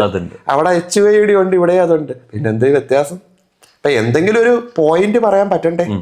ഇതാണ് ലാക്ക് ചെയ്യുന്ന സംഭവം. അതെ, ഇതാണ് ആക്ച്വലി നമ്മൾ പഠിപ്പിച്ചു കൊടുക്കുന്നത്, പറഞ്ഞു കൊടുക്കുന്നത് അല്ലേ? അത് ഞങ്ങൾ ഈ വീഡിയോയിൽ പറഞ്ഞു തരില്ല. അത് പ്രീമിയം, അത് പൈസ കൊടുത്ത് പഠിക്കണം. കാരണം ഇത് ഇപ്പൊ സാധാരണ ചില ആൾക്കാർ ചോദിക്കാറില്ലേ, സെയിൽസ് സ്റ്റാഫ് കള്ളം പറയാൻ പാടുണ്ടോ? അപ്പം കള്ളം പറയാൻ പാടുണ്ടോ എന്ന് ചോദിച്ചു കഴിഞ്ഞാൽ പാടില്ല. പാടുണ്ട്, മീൻസ് കള്ളം പറയാം. പക്ഷെ കള്ളം പറയലുകൊണ്ട് ഉദ്ദേശിക്കുന്നത് കസ്റ്റമറിനെ ചതിക്കുക എന്നല്ല. ചില കാര്യങ്ങൾ പറയാതിരിക്കാം, ചില കാര്യങ്ങൾ പൊലിപ്പിച്ച് പറയാം, ചില റിയാലിറ്റീസ് കൂടെ പറയാം. റിയാലിറ്റീസ് പറയണമെങ്കിൽ അതിനെപ്പറ്റി വ്യക്തമായിട്ടുള്ള നോളജ് വേണം. ഇപ്പൊ ഉദാഹരണം പറയട്ടെ, നമ്മുടെ ടെമ്പിൾ ജ്വല്ലറി, നക്ഷി, നകാശ എന്നൊക്കെ പറയുന്ന സാധനങ്ങളാണല്ലോ ഈ വെഡിങ് കളക്ഷൻ. അതിനൊക്കെ പലയിടത്തും ഈ ഒരു 25% മുതൽ 40% വരെയൊക്കെ MC മേക്കിംഗ് ചാർജ് മേടിക്കുന്നുണ്ട്. എന്തുകൊണ്ട് ഈ 40% മേക്കിംഗ് ചാർജ് വരുന്നു എന്ന് പറയുമ്പോൾ പലപ്പോഴും സെയിൽസ് സ്റ്റാഫ് പറഞ്ഞു കൊടുക്കുന്നത് അത് ആന്റിക് ആണ്, ഹാൻഡ് മെയ്ഡ് ആണ്. രണ്ട് പോയിന്റേ ഉള്ളൂ. ആന്റിക് ആണ്, ഹാൻഡ് മെയ്ഡ് ആണ്. അപ്പൊ പറയും ഇതേ ഹാൻഡ് മെയ്ഡ്, ഇതേ സാധനം അപ്പുറത്ത് 15% കൊടുക്കുന്നുണ്ടല്ലോ. 40ഉം 15ഉം തമ്മിലുള്ള വ്യത്യാസം മനസ്സിലാക്കണം. 25% വ്യത്യാസമാണ്. ഇവന് പറയാനൊന്നുമില്ല. ഈ വരുന്ന കസ്റ്റമേഴ്സ് ചിലപ്പോൾ ഒരു ബ്രാൻഡ് നെയിം പറയും, ഇവൻ ചിലപ്പോൾ പച്ചയ്ക്ക് പറഞ്ഞോളെ അത് ഡ്യൂപ്ലിക്കേറ്റ് ആയിരിക്കും. പറയാൻ പാടില്ലാത്ത കാര്യമാണ് അല്ലേ? അപ്പൊ എന്തുകൊണ്ട് ഇത് വന്നു? ഇതിന്റെ പിന്നിൽ കുറെ കഥകളുണ്ട്. എന്താണ് ഈ ഹാൻഡ് മെയ്ഡ്, എന്താണ് ഈ ആന്റിക്, ഈ പ്രോസസ് എന്താണ്, കാര്യങ്ങൾ പറഞ്ഞു കൊടുക്കാൻ. അതേപോലെ നമ്മൾ നാഗാസ് കളക്ഷൻ എന്ന് പറഞ്ഞാൽ ഒരു 10, 12, 15 ദിവസം വർക്ക് ഉള്ള ഒരു സംഭവമാണ് ശരിക്കും പറഞ്ഞാൽ. 15 അല്ല, അതിൽ കൂടുതലുണ്ട്. ഹാൻഡ് മെയ്ഡ് ഒക്കെ ഇത് എന്തൊക്കെയാണ് ഇതിൽ പോകുന്ന പ്രോസസ്സ് എന്നുള്ളത് അവൻ അറിയാത്തിടത്തോളം കാലം അവന് പറഞ്ഞു കൊടുക്കാൻ പറ്റില്ല. പിന്നെ ഇതേ സാധനം ചിലർ ഈ 5നും 10നും ഒക്കെ കൊടുക്കുന്നവരുണ്ട്. അവരെന്താ മറ്റേ 3D കാസ്റ്റ് ചെയ്തിട്ട് 3D ഡൈ വെച്ചടിച്ച് കൊടുക്കുക. അതിനെ ഹാൻഡ് മെയ്ഡ് നമുക്ക് വിളിക്കാൻ പറ്റില്ല അല്ലേ? അപ്പൊ നമ്മുടെ ഓതന്റിസിറ്റി കസ്റ്റമറിന് ഇന്ന പ്രോസസ്സുകളുണ്ട്. മാത്രമല്ല എല്ലാരും ജ്വല്ലറി ഫ്രണ്ട് വശം മാത്രമേ കാണിക്കുള്ളൂ, അതിന് അനക്കൂല്ല അല്ലേ? ആ ഡമ്മിക്കകത്ത് വെച്ച് ഇത് സാധനം ഒന്ന് തിരിച്ചു വെച്ച് ഇതിന്റെ ബാക്ക് സൈഡ് ഒന്ന് കാണിച്ചു കൊടുക്കാത്ത മനസ്സിലാവും. ഒറ്റ ഉളി വെച്ച് അടിച്ചേക്കുന്ന പാടം. പിന്നെ പോളിഷിങ്, ഈ ആന്റിക് പോളിഷിങ് എങ്ങനെ വന്നു എന്ന് ചോദിച്ചു കഴിഞ്ഞാൽ ഇവര് സാധാരണ മറ്റേ ഷൂ പോളിഷ് ഒക്കെ ഇത് കസ്റ്റമറിനോട് പറഞ്ഞു കൊടുക്കുമോ? ആണോ? അത് മാഡം അത് ഷൂ പോളിഷാ, പോകുമ്പോ കൊണ്ടുവന്നാൽ മതി, ഇല്ലെങ്കിൽ ഇവിടെ വരെ വരാൻ ബുദ്ധിമുട്ടുണ്ടെങ്കിൽ വീട്ടിൽ നിന്ന് തന്നെ ചെയ്താൽ മതി എന്ന്. പോയില്ലേ? അതിന്റെ ഒരു പ്രീമിയംനെസ് എവിടെ പോയില്ലേ? ബ്രാൻഡ് പറ്റിക്കുക എന്നല്ലേ വിചാരിക്കും. ശരിക്കും അതിന്റെ പിന്നിലുള്ള കഥ അതല്ല എന്ന് നമുക്കറിയാം. ഇത് നമ്മള് സ്റ്റാഫിന് പറഞ്ഞു കൊടുക്കുമ്പോൾ, നമ്മുടെ ട്രെയിനിങ്ങിൽ പറഞ്ഞു കൊടുക്കുമ്പോഴാണ് അവര് അയ്യോ ഇതൊരു 20 വർഷം മുമ്പ് ഞങ്ങൾക്ക് അറിയാമായിരുന്നെങ്കിൽ എത്രയോ സെല്ലിങ് നടന്നേനെ. സത്യം പറഞ്ഞാൽ പല ജ്വല്ലറികളിലെയും ഇവര് കല്യാണ പാർട്ടിക്ക് വിളിക്കുന്ന ഒരു പേരാ KP. അറിയാം, KPകളെ അറ്റൻഡ് ചെയ്യാൻ പേടിയാ പലർക്കും. കാരണം ഇവര് രാവിലെ മുതൽ വൈകുന്നേരം വരെ ഇരുന്ന് എല്ലാം കഴിഞ്ഞിട്ട് ഏറ്റവും ലാസ്റ്റ് ഇത് സെലക്ട് ചെയ്യാതെ പോയാ അവന് വലിയൊരു ബ്ലാക്ക് മാർക്ക്. അത് മാത്രമല്ല രാവിലെ മുതൽ വൈകുന്നേരം വരെ അവന്റെ കഷ്ടപ്പാട് പോയി. അവന് വേറെ സെയിൽസ് നടക്കില്ല. മാത്രമല്ല ഇവർക്ക് ഇത് ബുക്കിനകത്ത് എഴുതി വെക്കണം. എല്ലാ ബ്രാൻഡിലും ഉണ്ട്. കസ്റ്റമർ വന്നിട്ട് എണ്ണീറ്റ് പോയി കഴിഞ്ഞാൽ, എടുക്കാതെ എണ്ണീറ്റ് പോയി കഴിഞ്ഞാൽ റീസൺ എഴുതി വെക്കണം. ഇത് നിങ്ങൾ എഴുതൂല, പേടിയാ. ശരിക്കും പറഞ്ഞാൽ ഇതൊക്കെ ബ്യൂട്ടിഫുൾ ആയിട്ട് ഹാൻഡിൽ ചെയ്യാൻ പറ്റുന്ന സാധനമേ സെയിൽസ്. കൃത്യം നമ്മൾ എന്താണോ വിൽക്കുന്നത് അതിനെപ്പറ്റി വ്യക്തമായിട്ടുള്ള ഒരു അവബോധം ഉണ്ടായാൽ ബ്യൂട്ടിഫുൾ ആയിട്ട് സെല് ചെയ്യാൻ പറ്റുന്ന ഒരു സാധനം. ശരിയാണ്. ഇപ്പൊ ഇവിടുത്തെ ഒരു പ്രശ്നം, ചില ഇൻസ്റ്റിറ്റ്യൂട്ടുകൾ വരും അവർ ഡയമണ്ട്സിന്റെ 4C മാത്രം പഠിപ്പിച്ചിട്ട് പോകും. ചിലർ വരും ജസ്റ്റ് ജെമോളജി ബേസിക് പഠിച്ചിട്ട് പോകും. പിന്നെ കുറെ മോട്ടിവേഷൻ ട്രെയിനേഴ്സ് ഉണ്ടാവും, കുറച്ച് സെയിൽസ് ട്രെയിനേഴ്സ് ഉണ്ടാവും. നമുക്ക് ശരിക്കും അതല്ല വേണ്ടി. ഇതെല്ലാം കൂടെ ഇന്റഗ്രേറ്റ് ചെയ്തിട്ട് ആ ഒരു ബ്രാൻഡിന്റെ മോഡ്യൂളും കൂടെ ഇട്ടിട്ട് ഒരു കോക്ടെയിൽ സാധനം നമുക്ക് കൊടുക്കണം. അവിടെയാണ് നമ്മൾ വിജയിച്ചിരിക്കുന്നത്. വിഷ്ണുവും അതേ ടൈപ്പ് ഓഫ് ട്രെയിനിങ് അല്ലേ? നമ്മള് സെയിൽസ്, അതിന്റെ കൂടെ ചെറുതായിട്ട് ഒരു മോട്ടിവേഷൻ, പ്രൊഡക്റ്റ്, ഡയമണ്ട്, ജമോളജി എല്ലാം കൂടെ മിക്സ് ചെയ്ത്, ആസ്ട്രോളജി വേണ്ടവർക്ക് ആസ്ട്രോളജിയും കൂടെ ഇതിലോട്ട് ഇന്റഗ്രേറ്റ് ചെയ്ത് കൊടുക്കുന്നു. അതാണ് നേരത്തെ ജെറിൻ പറഞ്ഞ ആ സംഭവത്തിന്റെ കസ്റ്റമൈസേഷൻ അല്ലേ? അപ്പൊ ജ്വല്ലറിയുടെ ഫീച്ചർ ഇതാ പറഞ്ഞു വന്നത്. ജ്വല്ലറി എന്നും ഒരു അസറ്റ് ആണ്. ബ്രാൻഡുകൾ ഞാൻ നേരത്തെ പറഞ്ഞതുപോലെ കാലത്തിന്റെ റിക്വയർമെന്റിനനുസരിച്ച്, അത് റിക്വയർമെന്റിനനുസരിച്ച് മാറിയാലും പോരാ, അതിനൊരുപടി മുന്നേ അവർ മാറിയിരിക്കണം. കാരണം ഇതാണ് വരാൻ പോകുന്നതെന്ന് പ്രെഡിക്റ്റ് ചെയ്യാൻ അവരെ കൊണ്ട് പറ്റണം. അതിനൊരുപുഴ മുമ്പേ അവരെ സ്റ്റാഫിനെ, അവരുടെ ആർമിയെ പ്രിപ്പയർ ചെയ്ത് വെക്കാൻ പറ്റണം. അങ്ങനെയാണെങ്കിൽ obviously there is A good future ഉണ്ട്. കാരണം ഇതിന്റെ ഒരു പ്രത്യേകത, പ്രഷ്യസ് മെറ്റൽസ് ഓൺലൈനിൽ അധികം സെല്ലിങ് നടക്കില്ല. ആൾക്കാർക്ക് എപ്പോഴും അതിനൊരു ടച്ച് ആൻഡ് ഫീൽ വേണം. അവർക്ക് നേരെ പോയി കണ്ട് തൊട്ട് അത് അനുഭവിച്ചറിഞ്ഞ് ഒന്ന് ഫീൽ ചെയ്ത് വാങ്ങുന്ന ആ ഒരു ട്രെൻഡ് ഉടനെ ഒന്നും മാറില്ല. ശരിയാണ്. അടുത്തൊരു 20-30 വർഷം എത്ര ടെക്നോളജി വന്നെന്ന് പറഞ്ഞാലും ശരി, എത്ര വിർച്വൽ ഇന്റലിജൻസ് വന്നാലും, എത്ര VI യൂസ് ചെയ്തിട്ടുള്ള, ഇപ്പം VI ടെക്നോളജി ഒക്കെ ഉണ്ട്. ജസ്റ്റ് ഗോഗിൾസ് കണക്ട് ചെയ്ത് കഴിഞ്ഞാല് നിങ്ങൾക്ക് ഷോറൂമിന്റെ ഉള്ളിൽ പോയി 360 ഡിഗ്രി കണ്ട് വാങ്ങുന്ന ഒരു എഫക്ട്. പക്ഷെ അവിടെ ടച്ച് ആൻഡ് ഫീൽ കിട്ടില്ല. അതുകൊണ്ട് തന്നെ ഫിസിക്കൽ സ്റ്റോറിൽ തന്നെ ആയിരിക്കും എപ്പോഴും ജുവലറി സെല്ലിങ് ഏറ്റവും കൂടുതൽ, പ്രഷ്യസ് മെറ്റൽ ജുവലറി സെല്ലിങ് ഏറ്റവും കൂടുതൽ ഉണ്ടാവുക. സോ അതിനനുസരിച്ച് അവർ അപ്ഗ്രേഡ് ചെയ്യാൻ തയ്യാറാണെങ്കിൽ obviously they can go ahead. ഏത് ബ്രാൻഡാണെങ്കിലും അത് ചെറുതാണെങ്കിലും വലുതാണെങ്കിലും അങ്ങനെ പോകാൻ പറ്റും എന്നാണ് വിശ്വസിക്കുന്നത്. അതെ, കാരണം നമ്മുടെ മുന്നിൽ തന്നെ ഒരുപാട് എക്സാമ്പിളുകൾ ഉണ്ട്.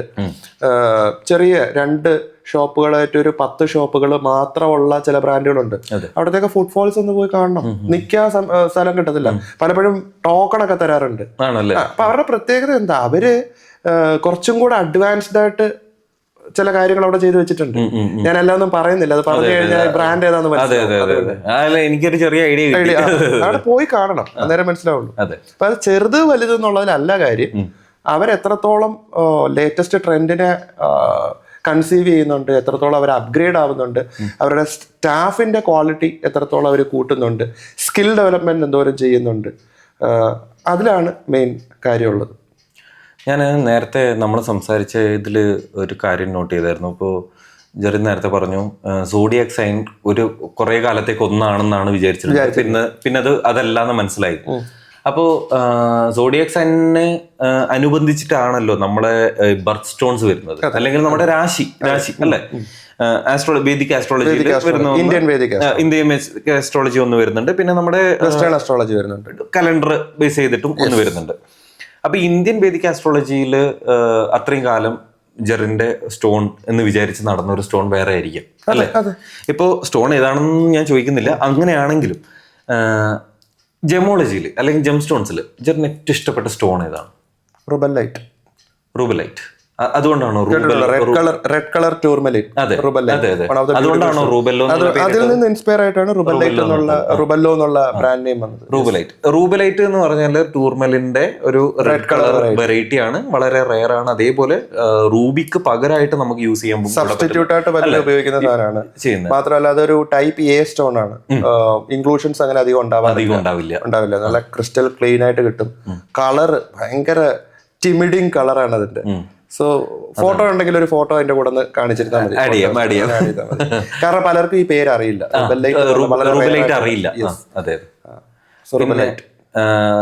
എന്റെ ഒരു ഫേവറേറ്റ് സ്റ്റോൺ ചോദിക്കുകയാണെങ്കിൽ ഒരുപാടുണ്ട് കേട്ടോ, ഒരുപാട് സ്റ്റോൺസ് ആണ്. ഈ ജെം സ്റ്റോണിലോട്ട് നമ്മൾ ഇറങ്ങിയാൽ പിന്നെ ഒരു കടലാണ് അല്ലേ. മിക്കവാറും വിഷ്ണുവിന്റെ ഫേവറേറ്റ് ബിഗ് ത്രീ. വേറെ ഗസ്റ്റ് അടിക്കാൻ പറ്റുമോ? പൈറേറ്റ് ആണോ? അല്ല. ഇപ്പൊ ഭയങ്കര ഹൈപ്പിൽ നിൽക്കുന്ന ഒരു സ്റ്റോണ്. ഓർഗാനിക് അല്ലല്ലോ. ഓർഗാനിക് അല്ല. ഇപ്പൊ ഹൈപ്പിൽ നിൽക്കുന്ന ഒരു സ്റ്റോൺ ആവുമ്പോൾ rare, 10,000 times rare than diamond.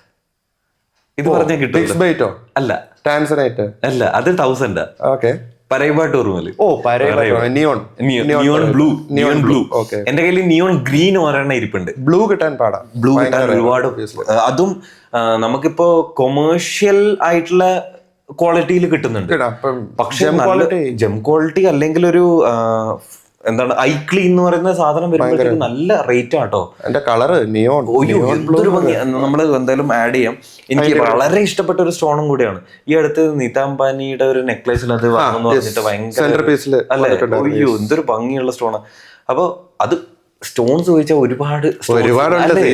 നമുക്ക് ഞാൻ എന്റെ ബ്രാൻഡ് നെയിം ഇട്ടതുകൊണ്ട് റുബലൈറ്റ് പറഞ്ഞത്.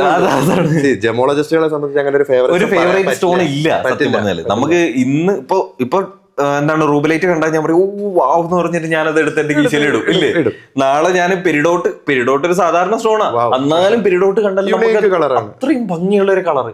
ബിഗ് ത്രീ എന്ന് പറയുമ്പോൾ ബിഗ് ത്രീ ഭംഗിയാണ് കേട്ടോ. ഭംഗിയില്ല അല്ലെങ്കിൽ ഫേവറേറ്റ് അല്ല എന്നല്ല. എനിക്ക് ബർമീസ് റൂബി ഇഷ്ടമാണ്, അതേപോലെ കശ്മീർ സഫയർ ഇഷ്ടമാണ്, കൊളംബിയൻ അത് ഒരുമാതിരിപ്പെട്ട എല്ലാവർക്കും ഇഷ്ടമാണ്. ജെം സ്റ്റോണിനെ കുറിച്ച് കൂടുതൽ അറിയുന്ന എല്ലാവർക്കും ഇഷ്ടപ്പെട്ട ഒരു കാര്യമാണ് ഇതൊക്കെ. അപ്പൊ നമുക്കൊരു റാപ്പിഡ് ഫയർ റൗണ്ട് ചെയ്താലോ? അതുകൊണ്ടോ? ഓക്കെ, എല്ലാം ഉണ്ട്. എന്താണ് ഇതിനകത്ത് വരുന്നത്? കുറച്ച് ചോദ്യങ്ങൾ ഞാൻ ചോദിക്കും, അതിന് പെട്ടെന്ന് മനസ്സിൽ തോന്നുന്നൊരു ഉത്തരം. ഓക്കെ. വിതൗട്ട് തിങ്കിങ് ഞാൻ തിരിച്ചും ചോദിക്കോ? ഓക്കെ, ആലോചിക്കാം. ഓക്കെ. Favourite movie Harikrishnans. കൊള്ളാം. അവിടെ ചന്ദ്രോത്സവം. എനിക്ക് അങ്ങനെ ഫേവറേറ്റ് ഒന്നുമില്ല, കുറെ ഫേവറേറ്റ് ഉണ്ട്. ചന്ദ്രോത്സവത്തിലെ ഈ ഫിലോസഫീസ് എനിക്ക് ഭയങ്കര ഇഷ്ടമാണ്. Favourite colour blue. പിന്നെ അവിടെയും അത് തന്നെ ആയിരിക്കും. ബ്ലൂ ആണ്. ഏകദേശം ആളുകളുടെ എല്ലാം ബ്ലൂ ആയിരിക്കും. പിന്നെ ബ്ലൂവിന്റെ ഒരു വകഭേദങ്ങളെല്ലാം നമ്മൾ ഡ്രസ് തന്നെ നോക്കിയാൽ മോസ്റ്റ്ലി ബ്ലൂ ഷെയ്ഡ്സ് ആണ്. എനിക്ക് ഫുള്ള് ഏകദേശം എല്ലാ ബ്ലൂ ഷെയ്ഡ്സിലുള്ള ഷർട്ടും ഉണ്ട്. എന്നിട്ടും ഞാൻ പോയി പിക്ക് ചെയ്തത് ബ്ലൂ ഷർട്ട് ആയിരിക്കും. ഫേവറേറ്റ് സ്റ്റോൺ നേരത്തെ പറഞ്ഞല്ലോ റുബലൈറ്റ്. അതിൽ മാറ്റമൊന്നുമില്ല. ഇല്ല. ഓക്കെ. അവിടെ എനിക്ക് കുറെ എണ്ണം ഉണ്ട്. പരേബട്ട് ഓർവലി. ഓക്കെ. അടുത്തത് എന്തെങ്കിലും ബ്രാൻഡിനൊരു ബ്രാൻഡ് അംബാസിഡർ വേണമെന്നുണ്ടെങ്കിൽ ആരായിരിക്കും? ഞാൻ എപ്പോഴും ടോപ്പിലേ പോളൂ. ഷാരൂഖ് ഖാനാണ്. കിട്ടാൻ പാടാ, പിന്നെ കിഡ്നി വെക്കേണ്ടി വരും. പക്ഷെ എന്തെങ്കിലും ഒരിക്കൽ ചെയ്യുന്നുണ്ടെങ്കിൽ 2 വിറ്റാ മതിയാവുമെന്ന് എനിക്ക് തോന്നുന്നില്ല. മതിയാവില്ല, നമ്മുടെ ടീമിന്റെയും കൂടെ എടുക്കേണ്ടി വരും. അങ്ങനെയാണെങ്കിൽ ഷാരൂഖ് ഖാൻ. പക്ഷെ ഇപ്പോഴത്തെ അവസ്ഥയിൽ ചോദിക്കുകയാണെങ്കിൽ ജെറി റൂബല്ലോ ആണ്. അവിടെ ഇവിടെ ഇപ്പൊ എന്റെ എല്ലാ ബ്രാൻഡ് അംബാസഡറും ഞാൻ തന്നെയാണ്. ഒരു സ്റ്റാർട്ടപ്പിൽ എപ്പോഴും അങ്ങനെയാണ്. പിന്നെ എന്താണ് നമ്മുടെ ലോഗോയിലും ഞാൻ തന്നെയാണ്. പിന്നെ എന്തെങ്കിലും കാശുകാരനായാല് നമ്മുടെ പണ്ടേ ഉള്ള ഹീറോ സച്ചിനെ വിട്ടിട്ട് പിന്നെ 90s കിട്ടുന്ന ഒരു കളിയില്ല. ഇങ്ങനെ ആര് വന്നാലും പോയാലും കളിയില്ല. Gold or silver? കോപ്പർ. അടുത്ത മാർക്കറ്റ് അതാണ്. അവിടെ ഞാൻ മൂന്നിലും ഒരേപോലെ കാലുവെക്കുന്നു. ഒരേപോലെ നേരത്തെ പറഞ്ഞത് ഡൈവേഴ്സിഫിക്കേഷൻ. അടുത്തത് ഒരു സെലിബ്രിറ്റി ക്ലൈന്റ്. അതായത് നമ്മുടെ ഇൻഡസ്ട്രി എന്ന് പറയുന്നത് ജ്വല്ലറി ഇൻഡസ്ട്രി ആണല്ലോ. ഇതിൽ ഏറ്റവും ബെസ്റ്റ് ആയിട്ട് സെലിബ്രിറ്റി ഒരു സ്റ്റാറ്റസിൽ അല്ലെങ്കിൽ ഒരു ഹൈ ലെവലായിട്ട് നമ്മൾ അച്ചീവ് ചെയ്യണമെന്ന് വിചാരിക്കുന്ന ഒരു ക്ലൈന്റ്. ഇപ്പോൾ ട്രെയിനിങ് പെർസ്പെക്റ്റീവിലാണെങ്കിൽ ഒരു ഇന്റർനാഷണൽ ക്ലയന്റ് പറയാനാണെങ്കിൽ LV അല്ലെങ്കിൽ റോളക്സ്, അതാണ് എൻ്റെ ഒരു മൈൻഡിലുള്ളത്. വിഷ്ണുവിനാണെങ്കിലോ? എനിക്കാണെങ്കിൽ കാർട്ടിയർ എനിക്കിഷ്ടം. പിന്നെ ഹാരി വിൻസ്റ്റൺ എനിക്ക് പണ്ട് മുതലേ ഭയങ്കര ഇഷ്ടമാണ്. അതൊരു വേറെ തന്നെ ഒരു ഒരുപാടുണ്ട് ഇന്റർനാഷണൽ, ഒരുപാടുണ്ട്. അതെ. അതിലിപ്പോ ടോപ്പ് നോച്ചിൽ നിൽക്കുന്ന ഒരു സാധനമാണല്ലോ LV. പിന്നെ എല്ലാത്തിന്റെ ഒരു ഹെഡിൽ നിൽക്കുന്നതാണ്. എനിക്ക് കുറച്ചും കൂടെ ഈ ജ്വല്ലറി ഫോക്കസ്ഡ് ആയിട്ടുള്ള ഇത്. പിന്നെ പർട്ടിക്കുലർ ആയിട്ട് പറയുകയാണെങ്കിൽ ടിഫനി. അതെ, ശരിയാണ്. ബ്യൂഷറോൺ എനിക്ക് ഇഷ്ടപ്പെട്ട ഒരു ബ്രാൻഡാണ്. അവര് ഭയങ്കരമായിട്ട് ക്രാഫ്റ്റ്മാൻഷിപ്പിൽ കോൺസെൻട്രേറ്റ്. പിന്നെ ഒരു സാധാരണ ചോദ്യം, ബെസ്റ്റ് അല്ലെങ്കിൽ ഏറ്റവും ക്രേവ് ചെയ്യുന്ന ഒരു holiday destination? Lakshadweep. Calm and quiet. ഒരു ഹസിൽ ആൻഡ് ബസിൽ നിന്നൊരു escape with beauty, nature, everything is there. വിഷ്ണുവിനാണെങ്കിലോ? എനിക്കാണെങ്കിൽ നോർവേ അല്ലെങ്കിൽ ഫിൻലാൻഡ്. എനിക്ക് തണുപ്പ് ഭയങ്കര ഇഷ്ടം. ഓക്കെ. അത് അവിടെ പോയ വെറുത്ത് പോവും.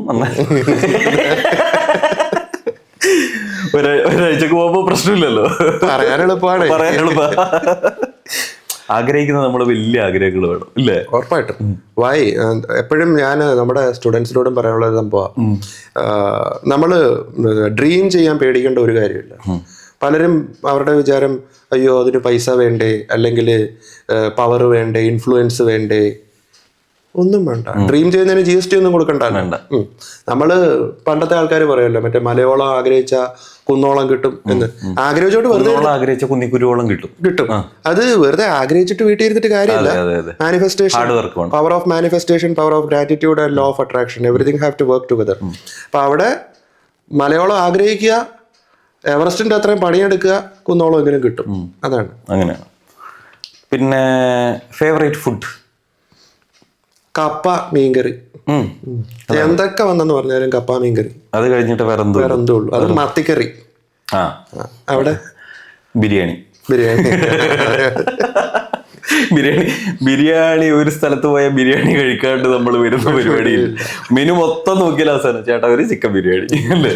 അത് പിന്നെ നമ്മള് ഫാമിലി ആയിട്ട് എവിടെ പോയാലും അവരാണല്ലോ 15 മിനിറ്റ് എടുത്ത് ഫുള്ള് മെനു നോക്കും. ഏറ്റവും ലാസ്റ്റില് ചിക്കൻ ബിരിയാണിയും ലൈം ജ്യൂസും. അപ്പൊ നമ്മളെ റാപ്പിഡ് ഫയർ റൗണ്ട് ഇത്രയും മതി. ശരി, ഞാനൊരു ചോദ്യം ചോദിക്കട്ടെ. ഒരു ക്ലീഷേ ചോദ്യം. സാധാരണ ഈ റിക്രൂട്ട്മെന്റിന് മറ്റേ HR കാൻഡിഡേറ്റ്സിനോട് ചോദിക്കുന്നതാണ്, where are you seeing yourself in next 5 years? Me, you and your brand. ഇപ്പോ വിഷ്ണുവിന്റെ യൂട്യൂബ് ചാനല് വിഷ്ണുവിന്റെ ഒരു ബ്രാൻഡായിട്ട് ഞാൻ കണക്കാക്കുകയാണ്, jump stock with Vishnu. So where are you seeing you and your brand in next 5 years? ബ്രാൻഡിനെ കുറിച്ച് പറയുകയാണെങ്കിൽ ഫോളോവേഴ്സിന്റെ കാര്യത്തിലുണ്ട്, എന്റെ കണ്ടന്റിന്റെ ക്വാളിറ്റീസ്, അത് കണ്ടന്റ് കൊടുക്കുന്ന ക്വാളിറ്റി നമ്മൾ നന്നായിട്ട് കൊടുക്കുന്നുണ്ട്. പക്ഷെ ഓവറോൾ കുറച്ച് സ്റ്റുഡിയോ ക്വാളിറ്റി, എഡിറ്റിംഗ് ക്വാളിറ്റി, അങ്ങനെയുള്ള രീതിയിൽ നമ്മൾ സ്കില്ല് ഡെവലപ്പ് ചെയ്യുക. 5 years ഞാൻ കാണുന്നത് ഒരു 100K. 100K? You have to think for 5 million. 5 million ഞാൻ തിങ്ക് ചെയ്യണം. പക്ഷെ ഞാൻ എന്നെ, അതായത് ഒരു റിയാലിറ്റി കാണുന്നത് ഞാൻ 100K ആണ്. കാരണം നമ്മുടെ നീഷാണ്. മാത്രമല്ല മലയാളീസ് ആണ്, നമ്മുടെ മെയിൻ ലാംഗ്വേജ് മലയാളീസ് ആണ്. പക്ഷെ ഒരു കാര്യം ആലോചിക്കണം, ഇന്ത്യയിലെ ടോപ്പ് 10 നോക്കിക്കഴിഞ്ഞാൽ 2 മലയാളി ചാനലുകളാണ് ഉള്ളത്. അതാണ് അവരുടെ നീഷ് വേറെയാണ്, അവരുടെ ഇത് വേറെതാണ്. നമ്മുടെ ഇത് സംഭവം അതിന് വേണ്ട ആൾക്കാരുടെ എണ്ണം കുറവാണ്. ഇതാണ് ഞാൻ എൻ്റെ ബ്രാൻഡിനെ കാണുന്നത്. പിന്നെ എൻ്റെ കരിയറിന്റെ കാര്യം ചോദിക്കുകയാണെങ്കിൽ ശരിക്കും പറഞ്ഞാൽ ഇന്ത്യയിൽ ഇപ്പോൾ ഞാൻ ഒരുപാട് ബ്രാൻഡുകൾക്ക് കോർപ്പറേറ്റ് ട്രെയിനിങ് ചെയ്തിട്ടുണ്ട്. അപ്പോൾ എല്ലാ ബ്രാൻഡുകളിലും കയറി കോർപ്പറേറ്റ് ട്രെയിനിങ് ചെയ്ത് നമ്മൾ അറിയപ്പെടുന്ന ഒരു കോർപ്പറേറ്റ് ട്രെയിനറായി മാറുക. പോർട്ട്ഫോളിയോയിൽ പല ബ്രാൻഡ്സ് ആഡ് ചെയ്യുക, അതും ഗ്രീൻ ഫ്ലാഗിൽ.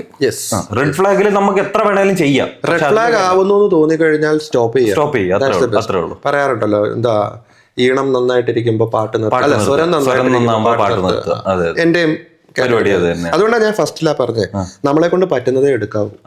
എടുത്ത കാര്യം, പ്രോമിസ് ചെയ്ത കാര്യം കൃത്യമായിട്ട് കൊടുക്കാൻ പറ്റും. അതിപ്പം ജീവൻ ഉണ്ടെങ്കിൽ എത്ര ഹസിൽ ആൻഡ് ബസിൽ കഴിച്ചിട്ടാണെങ്കിലും ശരി, അത് ചെയ്ത് തീർക്കണം. അത് സത്യം.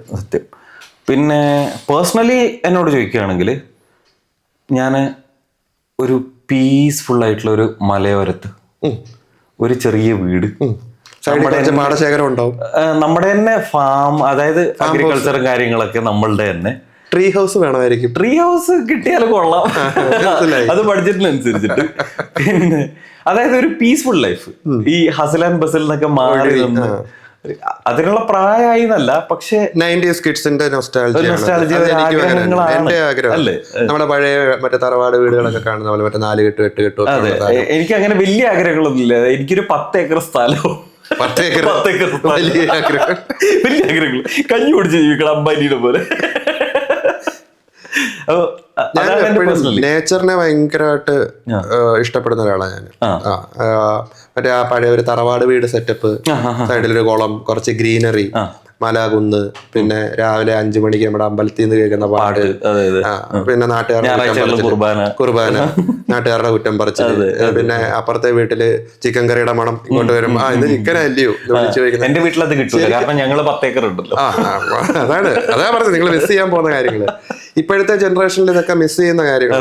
നമ്മളെയൊക്കെ ഒരു ഭാഗ്യം നോക്കണേ, 90s കിഡ്സിന്റെ വലിയൊരു എവല്യൂഷനിൽ കൂടെ വന്നിട്ട് എന്തൊക്കെയോ മാറ്റങ്ങൾ നമ്മൾ കണ്ട് വന്നത് ഫാസ്റ്റ് ആയിട്ട്.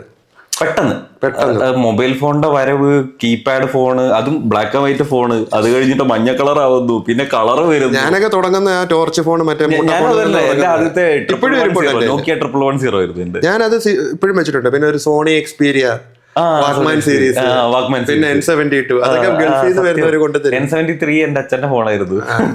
പിന്നെ ഒരു ഫ്ലിപ്പ് സാധനം മോട്ടറോള. അയ്യോ, ഇതൊക്കെ അതിനു മുമ്പ് നമ്മുടെ വീട്ടിൽ ഇരിക്കുന്ന ലാൻഡ് ഫോൺ, മറ്റേ കറക്കി വിളിക്കുന്ന സാധനം, ഇപ്പോഴത്തെ ജനറേഷൻ കണ്ടിട്ടുണ്ടാവില്ല. ഈ ജനറേഷന്റെ കാര്യം പറഞ്ഞപ്പോ ഒരു ഇമ്പോർട്ടന്റ് ക്വസ്റ്റ്യൻ എല്ലാ ബ്രാൻഡുകളും ഫേസ് ചെയ്യുന്ന ഒരു മെയിൻ പ്രശ്നമാണ്. ഇപ്പം വിഷ്ണുവിന് അത് നന്നായിട്ട് എന്താ പറയാ റിലേറ്റ് ചെയ്യാൻ പറ്റും. നമ്മൾ ട്രെയിനിങ്ങിന് പോകുമ്പോൾ നമ്മുടെ ക്ലയൻസ് നമ്മളോട് പറയുന്ന മേജർ റീസൺ ആണ് ഈ ജൂനിയർ സീനിയർ ഇഷ്യൂ. എല്ലാ ബ്രാൻഡുകളിലും ഉണ്ട്. അവിടെ ഇപ്പൊ 15-20 വർഷമായിട്ടൊക്കെ ജോലി ചെയ്ത് സീനിയർ ആയിട്ട് നിൽക്കുന്ന ഒരു സെറ്റ് ഓഫ് ടീം ഉണ്ടാവും.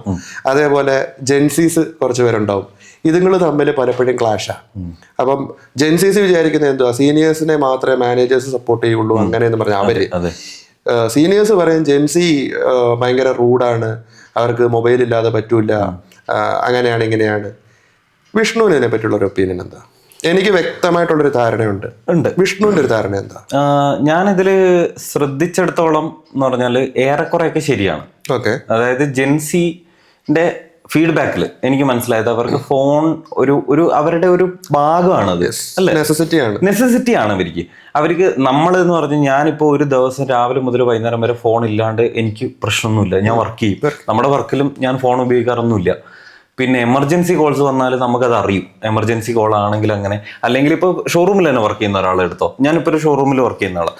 എമർജൻസി ഉണ്ടെങ്കിൽ അവര് മാനേജേഴ്സിനോ അല്ലെങ്കിൽ ഷോറൂമിൽ വിളിച്ചിട്ട് കാര്യങ്ങൾ അറിയിക്കും. നമുക്ക് ഒരു ദിവസം ഇല്ലെങ്കിൽ പ്രശ്നമില്ല. പക്ഷെ ജെൻസികൾ അങ്ങനെയല്ല, അവര് അക്കസ്റ്റം ആയിപ്പോയി ഈ ഫോൺ ഉപയോഗം, റീൽസ്, വെറുതെ ഇരിക്കുന്ന സമയം. കാരണം നമ്മളാണെങ്കിൽ നമ്മൾ വല്ലതും സംസാരിച്ചുകൊണ്ടിരിക്കും, അവരുടെ ആ ഒരു കോൺവെർസേഷൻ അതാണ്, ഒതുങ്ങിയിരിക്കുകയാണ്. അതൊന്നുണ്ട്. പിന്നെ ഈ സീനിയർ ജൂനിയർ പരിപാടി എന്ന് പറയുന്നത് ഒന്ന് ശരിക്കും പറഞ്ഞാൽ സീനിയേഴ്സ് എക്സ്പീരിയൻസ്ഡ് ആയിട്ടുള്ള ആൾക്കാരാണ്, അല്ലെ? എക്സ്പീരിയൻസിന്റെ മുകളിൽ ഇനി എന്ത് നോളജ് വെച്ചതെന്ന് പറഞ്ഞിട്ട് കാര്യമില്ല. ഇതാണ് നേരത്തെ ജെറിൻ പറഞ്ഞ സംഭവം. ആൾക്കാർ പഠിച്ചിട്ട് വരുന്നുണ്ട്, അല്ലെ? പക്ഷെ നോളജ് ഇല്ല. അപ്പോൾ പ്രായോഗിക ബുദ്ധി ഇല്ല. അത് അവർക്ക് എങ്ങനെയാണ് അത് പ്രാക്ടിക്കലായിട്ട് ചെയ്യേണ്ടതെന്ന് അറിയില്ല. അപ്പൊ ഈ ജെൻസികൾക്ക് ഞാൻ കണ്ടുവന്നിടത്തോളം, അതായത് നമ്മുടെ കമ്പനിയിൽ വർക്കിങ്ങിൽ ഉണ്ടായിരുന്ന ആൾക്കാരാണ്. പക്ഷെ ഉണ്ടായിരുന്ന ആൾക്കാർ ഏകദേശം നല്ല ആൾക്കാരായിരുന്നു കേട്ടോ. എല്ലാവരും, ഞാൻ ജെൻസികളെ എല്ലാവരെയും കുറ്റം പറയുന്നില്ല. പക്ഷെ കുറച്ച് ആൾക്കാർക്ക് ഉള്ളതെന്ന് പറഞ്ഞാൽ നമ്മൾ എന്തെങ്കിലും ഒരു മിസ്റ്റേക്ക് പറഞ്ഞു കൊടുക്കുകയാണെങ്കിൽ അവരത് നെഗറ്റീവ് ആയിട്ടുള്ള രീതിയിലാണ് ഇൻസൾട്ട് ഫീൽ ചെയ്തിട്ടാണ്, ഈഗോ ഹേർട്ട് ആവും. അപ്പൊ ഒരു ചെറിയൊരു നമ്മൾ മൈന്യൂട്ടായിട്ട് ഇവരോട് പറയുന്ന കാര്യങ്ങൾ പോലും അവരത് കംപ്ലീറ്റ്ലി വേറൊരു രീതിയിൽ എടുക്കുന്നുണ്ട്. അതേ സമയത്ത് സീനിയേഴ്സ് ഈ ഒരു രീതിയിൽ ചിന്തിക്കുന്നുണ്ട്, എനിക്ക് എക്സ്പീരിയൻസ് ഉണ്ട്, അപ്പൊ ഞാൻ പറയുന്നത് ഇവൻ കേൾക്കണം എന്ന് വിചാരിക്കുന്നത് കൊണ്ട് അത് ഒരു ചില സമയങ്ങളിൽ വലിയ പ്രശ്നങ്ങൾ ഉണ്ടാവും. അത് ശരിക്കും പറഞ്ഞാൽ അത് രണ്ടുപേരുടെ ആ ജനറേഷണൽ ഗ്യാപ്പാണ്, അല്ലെ? ജനറേഷണൽ ഗ്യാപ്പാണ്. ഞാനാണെങ്കിലും എൻ്റെ ഒരു 90s കിഡിന്റെ ഒരു തോട്ടില് ഞാൻ ഒരാളോട് എന്തെങ്കിലും കാര്യങ്ങൾ പറയുന്നുണ്ട്. അപ്പൊ ഞാൻ ഉദ്ദേശിക്കുന്നത് എന്നോട് എൻ്റെ സീനിയർ പറയുമ്പോൾ ഞാൻ കേട്ട് മനസ്സിലാക്കി അത് ചെയ്യുന്നത് പോലെ തന്നെ അവനും ചെയ്യണം. പക്ഷെ ഇവരുടെ തോട്ട് മെന്റാലിറ്റി വേറെ. ഞാൻ എങ്ങനെയാണോ ചെയ്യുന്നത് അതിൽ നിന്ന് ഞാൻ പഠിച്ചിട്ട് ഞാൻ ചെയ്തോളാം എന്നുള്ളതാണ്. മോശം എന്നല്ല ഞാൻ പറയുന്നത്, പക്ഷെ അതാണ് അവരുടെ, അവിടെയാണ് ഈ കോൺഫ്ലിക്റ്റ് വരുന്നത്. എന്റെ ഒരു ടേക്ക് ഓവർ എന്താ പറയുക, ഇതില് ഈ നമ്മൾ പൊതുവെ ജെൻസി എന്ന് പറയുന്നത് ഏകദേശം 1996 ശേഷമുള്ള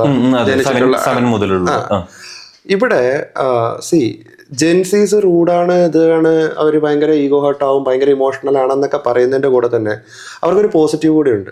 ദേ ആർ മൾട്ടി ടാസ്കേഴ്സ്. നമ്മളെ കൊണ്ട് എപ്പോഴും പറ്റുന്ന പരിപാടിയല്ല, അല്ലെ? മൾട്ടി ടാസ്കിങ് എന്ന് പറഞ്ഞു കഴിഞ്ഞാൽ അവർ ടെക്നോളജിയെ കൂടുതൽ അഡാപ്റ്റ് ചെയ്തിരിക്കുന്ന ആൾക്കാരാണ്. അതുപോലെ തന്നെ അവരങ്ങനെ സെന്റിമെന്റൽ ഒന്നും ആവുന്ന ഇതില്ല. അപ്പം ഈ ട്രഡീഷണൽ ജ്വല്ലറി ബ്രാൻഡ്സ് നോക്കിക്കഴിഞ്ഞാൽ അവിടെ ഈ 20 വർഷം 25 വർഷമായിട്ട് വർക്ക് ചെയ്യുന്ന ആൾക്കാരെന്ന് പറഞ്ഞാൽ സ്റ്റാർട്ടിങ് മുതലേ അവിടെ ഉണ്ട്. കുറച്ച് നാൾ കഴിയുമ്പോഴത്തേന് അവരെ ഈ ഒരു ജോബുമായിട്ട് അവരുടെ ലൈഫിനെ സെറ്റിൽ ചെയ്ത ആൾക്കാരാണ്, അല്ലെ? അതുകൊണ്ട് തന്നെ ഇതിനെ ഒരു ഓണർഷിപ്പ് മൈൻഡിലെടുക്കും. ഇപ്പം ഉദാഹരണം പറയാം, മിക്ക ജ്വല്ലറികളിലും വൈകിട്ട് 9 മണിക്ക് ചിലപ്പോൾ അടയ്ക്കുന്ന ഷോപ്പാണെങ്കിലും പിള്ളേർക്ക് 11-11:30 ആവാതെ വീട്ടിൽ പോകാൻ പറ്റില്ല. കാരണം ടാലി ചെയ്യണം, കൗണ്ട് നോക്കണം, ഇതെല്ലാം കഴിഞ്ഞിട്ട്. അപ്പൊ അവിടെ അവർക്ക് അവരുടെ സ്വന്തം, ഇത് എൻ്റെ സ്വന്തം കടയാണ്, എനിക്ക് ചോറ് കിട്ടുന്നൊരു ജോബാണെന്നുള്ള ഒരു സെന്റിമെന്റൽ ഫീലിംഗ് കൂടെ അവർക്ക് ഉള്ളത് കൊണ്ട് അവരതിൽ കോപ്പറേറ്റ് ചെയ്ത് പോകുന്നത്. ജെൻസി ചോദിക്കുന്നത് എന്താ, എനിക്ക് രാവിലെ 9 തൊട്ട് വൈകിട്ട് 9 വരെയുള്ള ശമ്പളം കിട്ടുന്നുള്ളൂ, ഞാൻ എന്തിനാ വൈകുന്നേരം വീട്ടിൽ നിൽക്കുന്നത്? ആ ഒരു ഓണർഷിപ്പ് മൈൻഡ് അവർക്ക് എടുക്കാൻ പറ്റുന്നില്ല. ആ ഒരു സെന്റിമെന്റൽ ഫീലിംഗ് അവർക്ക് വരുന്നത്, അവർക്ക് നേരെ പോ എന്നുള്ളൊരു സംഭവം. അപ്പോൾ ഈ ഒരു സംഭവം മറ്റേ സീനിയേഴ്സായിട്ട് ഇത് മാച്ചായി പോകുന്നില്ല. ആ ഒരു കൺസെപ്റ്റിൽ ഒരു കോൺഫ്ലിക്റ്റ് ഉണ്ട്. അതൊന്ന്. നമ്പർ 2, പലപ്പോഴും പ്രായോഗിക ബുദ്ധിയുടെ കാര്യം പറഞ്ഞപ്പോൾ സീനിയേഴ്സ് അത്രയും നാളത്തെ എക്സ്പീരിയൻസ് കാരണം അവർക്കറിയാം ഒരു സിറ്റുവേഷൻ വന്നു കഴിഞ്ഞാൽ ആരുടെ അഡ്വൈസോ ഉപദേശമോ അല്ലെങ്കിൽ ഒരു ഓർഡറോ മോണിറ്ററിങ്ങോ ഇല്ലാതെ തന്നെ സ്വയമേ ഒരു തീരുമാനം എടുത്ത് ചില കാര്യങ്ങൾ ചെയ്യാൻ അവർക്ക് പറ്റും. അവർ ചെയ്യും, അവർക്ക് അതിനൊരു ഹെസിറ്റേഷൻ ഇല്ല. പക്ഷേ ജെൻസിക്ക് അതില്ല. അവർക്ക് പ്രോപ്പറായിട്ട് ഓർഡർ കൊടുക്കണം, അല്ലെങ്കിൽ ഗൈഡൻസ് കൊടുക്കണം, നീ അങ്ങനെ ചെയ്യൂ, ഇങ്ങനെ ചെയ്യും. പല ബ്രാൻഡുകളിലും ഞാൻ കണ്ടിട്ടുള്ള എന്താണെന്ന് വെച്ച് കഴിഞ്ഞാൽ ഈ ഫ്രഷേഴ്സിനെ ഹയർ ചെയ്യുമ്പോൾ അവർക്ക് പ്രോപ്പറായിട്ടുള്ള ഇൻഡക്ഷൻ ക്ലാസ് കൊടുക്കാറില്ല. അതാണ് വിഷയം. What is your duties and responsibilities. ആ ഡ്യൂട്ടീസ് ആൻഡ് റെസ്പോൺസിബിലിറ്റീസ് കൃത്യമായിട്ട് പറയുന്നത് കൂടാതെ അതിന് പുറത്തുള്ള കാര്യങ്ങളോടൊന്ന് പറഞ്ഞു കൊടുക്കണം അല്ലേ. ഇങ്ങനെ ഒരു സിറ്റുവേഷൻ വന്നു കഴിഞ്ഞാൽ ഇങ്ങനെ വേണം ഹാൻഡിൽ ചെയ്യാൻ, അല്ലെങ്കിൽ ഇങ്ങനെ ഒരു വിഷയം വന്നു കഴിഞ്ഞാൽ ഇവിടെയാണ് നീ റിപ്പോർട്ട് ചെയ്യേണ്ടത്, അല്ലാതെ നേരെ അങ്ങ് ടോപ്പിലോട്ട് പോവല്ല, ഹൈറാർക്കി, ഇങ്ങനത്തെ കാര്യങ്ങളൊക്കെ ഒന്ന് പറഞ്ഞു കൊടുക്കണം. സോ പലപ്പോഴും അതില്ല. ആ ഒരു ഗ്യാപ്പ്, ഇൻഡക്ഷൻ ഗ്യാപ്പ് വരുന്നതാണ് ഒരു പ്രശ്നം. അപ്പം നമ്മുടെ കോർപ്പറേറ്റ് ട്രെയിനിങ്ങിനകത്ത് ഇങ്ങനൊരു ഗ്യാപ്പ് ഉണ്ടെങ്കിൽ നമുക്ക് ആദ്യത്തെ ഒരു 2-3 ബാച്ചിൽ തന്നെ നമുക്ക് മനസ്സിലാവും ഈ ഒരു സാധനം കൂടെ നമ്മുടെ മോഡ്യൂളിലോട്ട്. എന്നിട്ട് ഇത് പ്രൂവൻ റിസൾട്ട് ആണ് കേട്ടോ. പലയിടത്തും ടെർമിനേഷൻ അല്ലെങ്കിൽ റെസിഗ്നേഷന്റെ ഒരു കൗണ്ട് നോക്കിക്കഴിഞ്ഞാൽ ഏറ്റവും കൂടുതൽ ജെൻസീസാ പോകുന്നത്. കാരണം സീനിയേഴ്സ് ഓൾറെഡി സെറ്റിലായി, ഇനി അവരത് വിട്ടിട്ട് വീണ്ടും ഒരു റിസ്ക് എടുക്കാനായിട്ട് തയ്യാറില്ല. ജെൻസീസ് ആണ് പലപ്പോഴും വിട്ടിട്ട് പോകുന്നത്. പലപ്പോഴും ഇത് നടക്കുന്നത് ഈ ഒരു കമ്മ്യൂണിക്കേഷൻ ഗ്യാപ്പ് അല്ലെങ്കിൽ ഒരു ഗൈഡൻസ് ഗ്യാപ്പ്, ഒരു ഇൻഡക്ഷൻ ഗ്യാപ്പ് കൊണ്ട് മാത്രമാണ്. ഇവർ ഈ വിചാരിച്ചു വെച്ചിരിക്കുന്ന അല്ലെങ്കിൽ ഈ ചെറിയൊരു സാധനത്തിനെ ഊതിപ്പിരിപ്പിച്ച് ഇങ്ങനെ വലുതായിട്ട് കൊണ്ടു നടക്കുന്ന സംഭവം നമ്മൾ അതിന്റെ ഉള്ളിലേക്ക് കയറി ഒന്ന് ഇൻവെസ്റ്റിഗേറ്റ് ചെയ്യുമ്പം ഒന്നുമില്ല, ജസ്റ്റ് ഒരു കമ്മ്യൂണിക്കേഷൻ ഗ്യാപ്പ് അല്ലെങ്കിൽ ഒരു ഈഗോ ക്ലാഷ്, അത്രേ ഉള്ളൂ. ഇത് നമ്മുടെ ട്രെയിനിങ്ങിലൂടെ പലപ്പോഴും ഇവരെ തമ്മിൽ ഇത് ചേർത്ത് പറ്റിയിട്ടുണ്ട്. എൻഡ് ഓഫ് ദ ഡേ ഒരു സത്യം മനസ്സിലാക്കുക, സീനിയേഴ്സിനെ വെച്ച് മാത്രം ഒരു കമ്പനി ഓടിക്കാൻ പറ്റില്ല. ഇവരെ വെച്ചിട്ട് ഫ്രഷേഴ്സിനെ വെച്ചും പറ്റില്ല, ജൂനിയേഴ്സിനെ വെച്ചും പറ്റില്ല. ഇനി സീനിയേഴ്സിന് ഇവരുടെ ലെവലിലേക്ക് വരാനും പറ്റില്ല, ഇവർക്ക് പഴയ ലെവലിലോട്ട് പോകാനും പറ്റില്ല. സോ രണ്ടും കൂടെ ബാലൻസ് ചെയ്ത് കൊണ്ടുപോകാൻ മ്യൂച്വലി ഒരു അണ്ടർസ്റ്റാൻഡിങ് വരിക, മ്യൂച്വലി ഹെൽപ്പ് ചെയ്യുക. ആറ്റിറ്റ്യൂഡിൽ ഒബ്വിയസ്ലി കുറച്ച് ചേഞ്ചസ് ജെൻസിക്ക് ഇപ്പോഴത്തെ വർക്ക് ഫോഴ്സ് എന്ന് പറയുന്നത് ജെൻസി ആണ്. അതെല്ലാരും മനസ്സിലാക്കേണ്ടത്, അഡാപ്റ്റ് ചെയ്യാന്നുള്ളത് അവരുടെ കാര്യമായിട്ട് കുറച്ചും കൂടെ ഒന്ന്. പലപ്പോഴും സീനിയേഴ്സിന് വരുന്ന പ്രശ്നം അവരുടെ ആ പഴയ ഒരു മെന്റാലിറ്റിയും പിന്നെ അവർക്ക് ഒരു റെസ്പെക്ട് കിട്ടണം. പ്ലേസില് ഇപ്പോഴും സാർ എന്നൊക്കെ വിളിക്കുന്ന ഒരു സംഭവം ബ്രിട്ടീഷ് കൾച്ചറാണ്.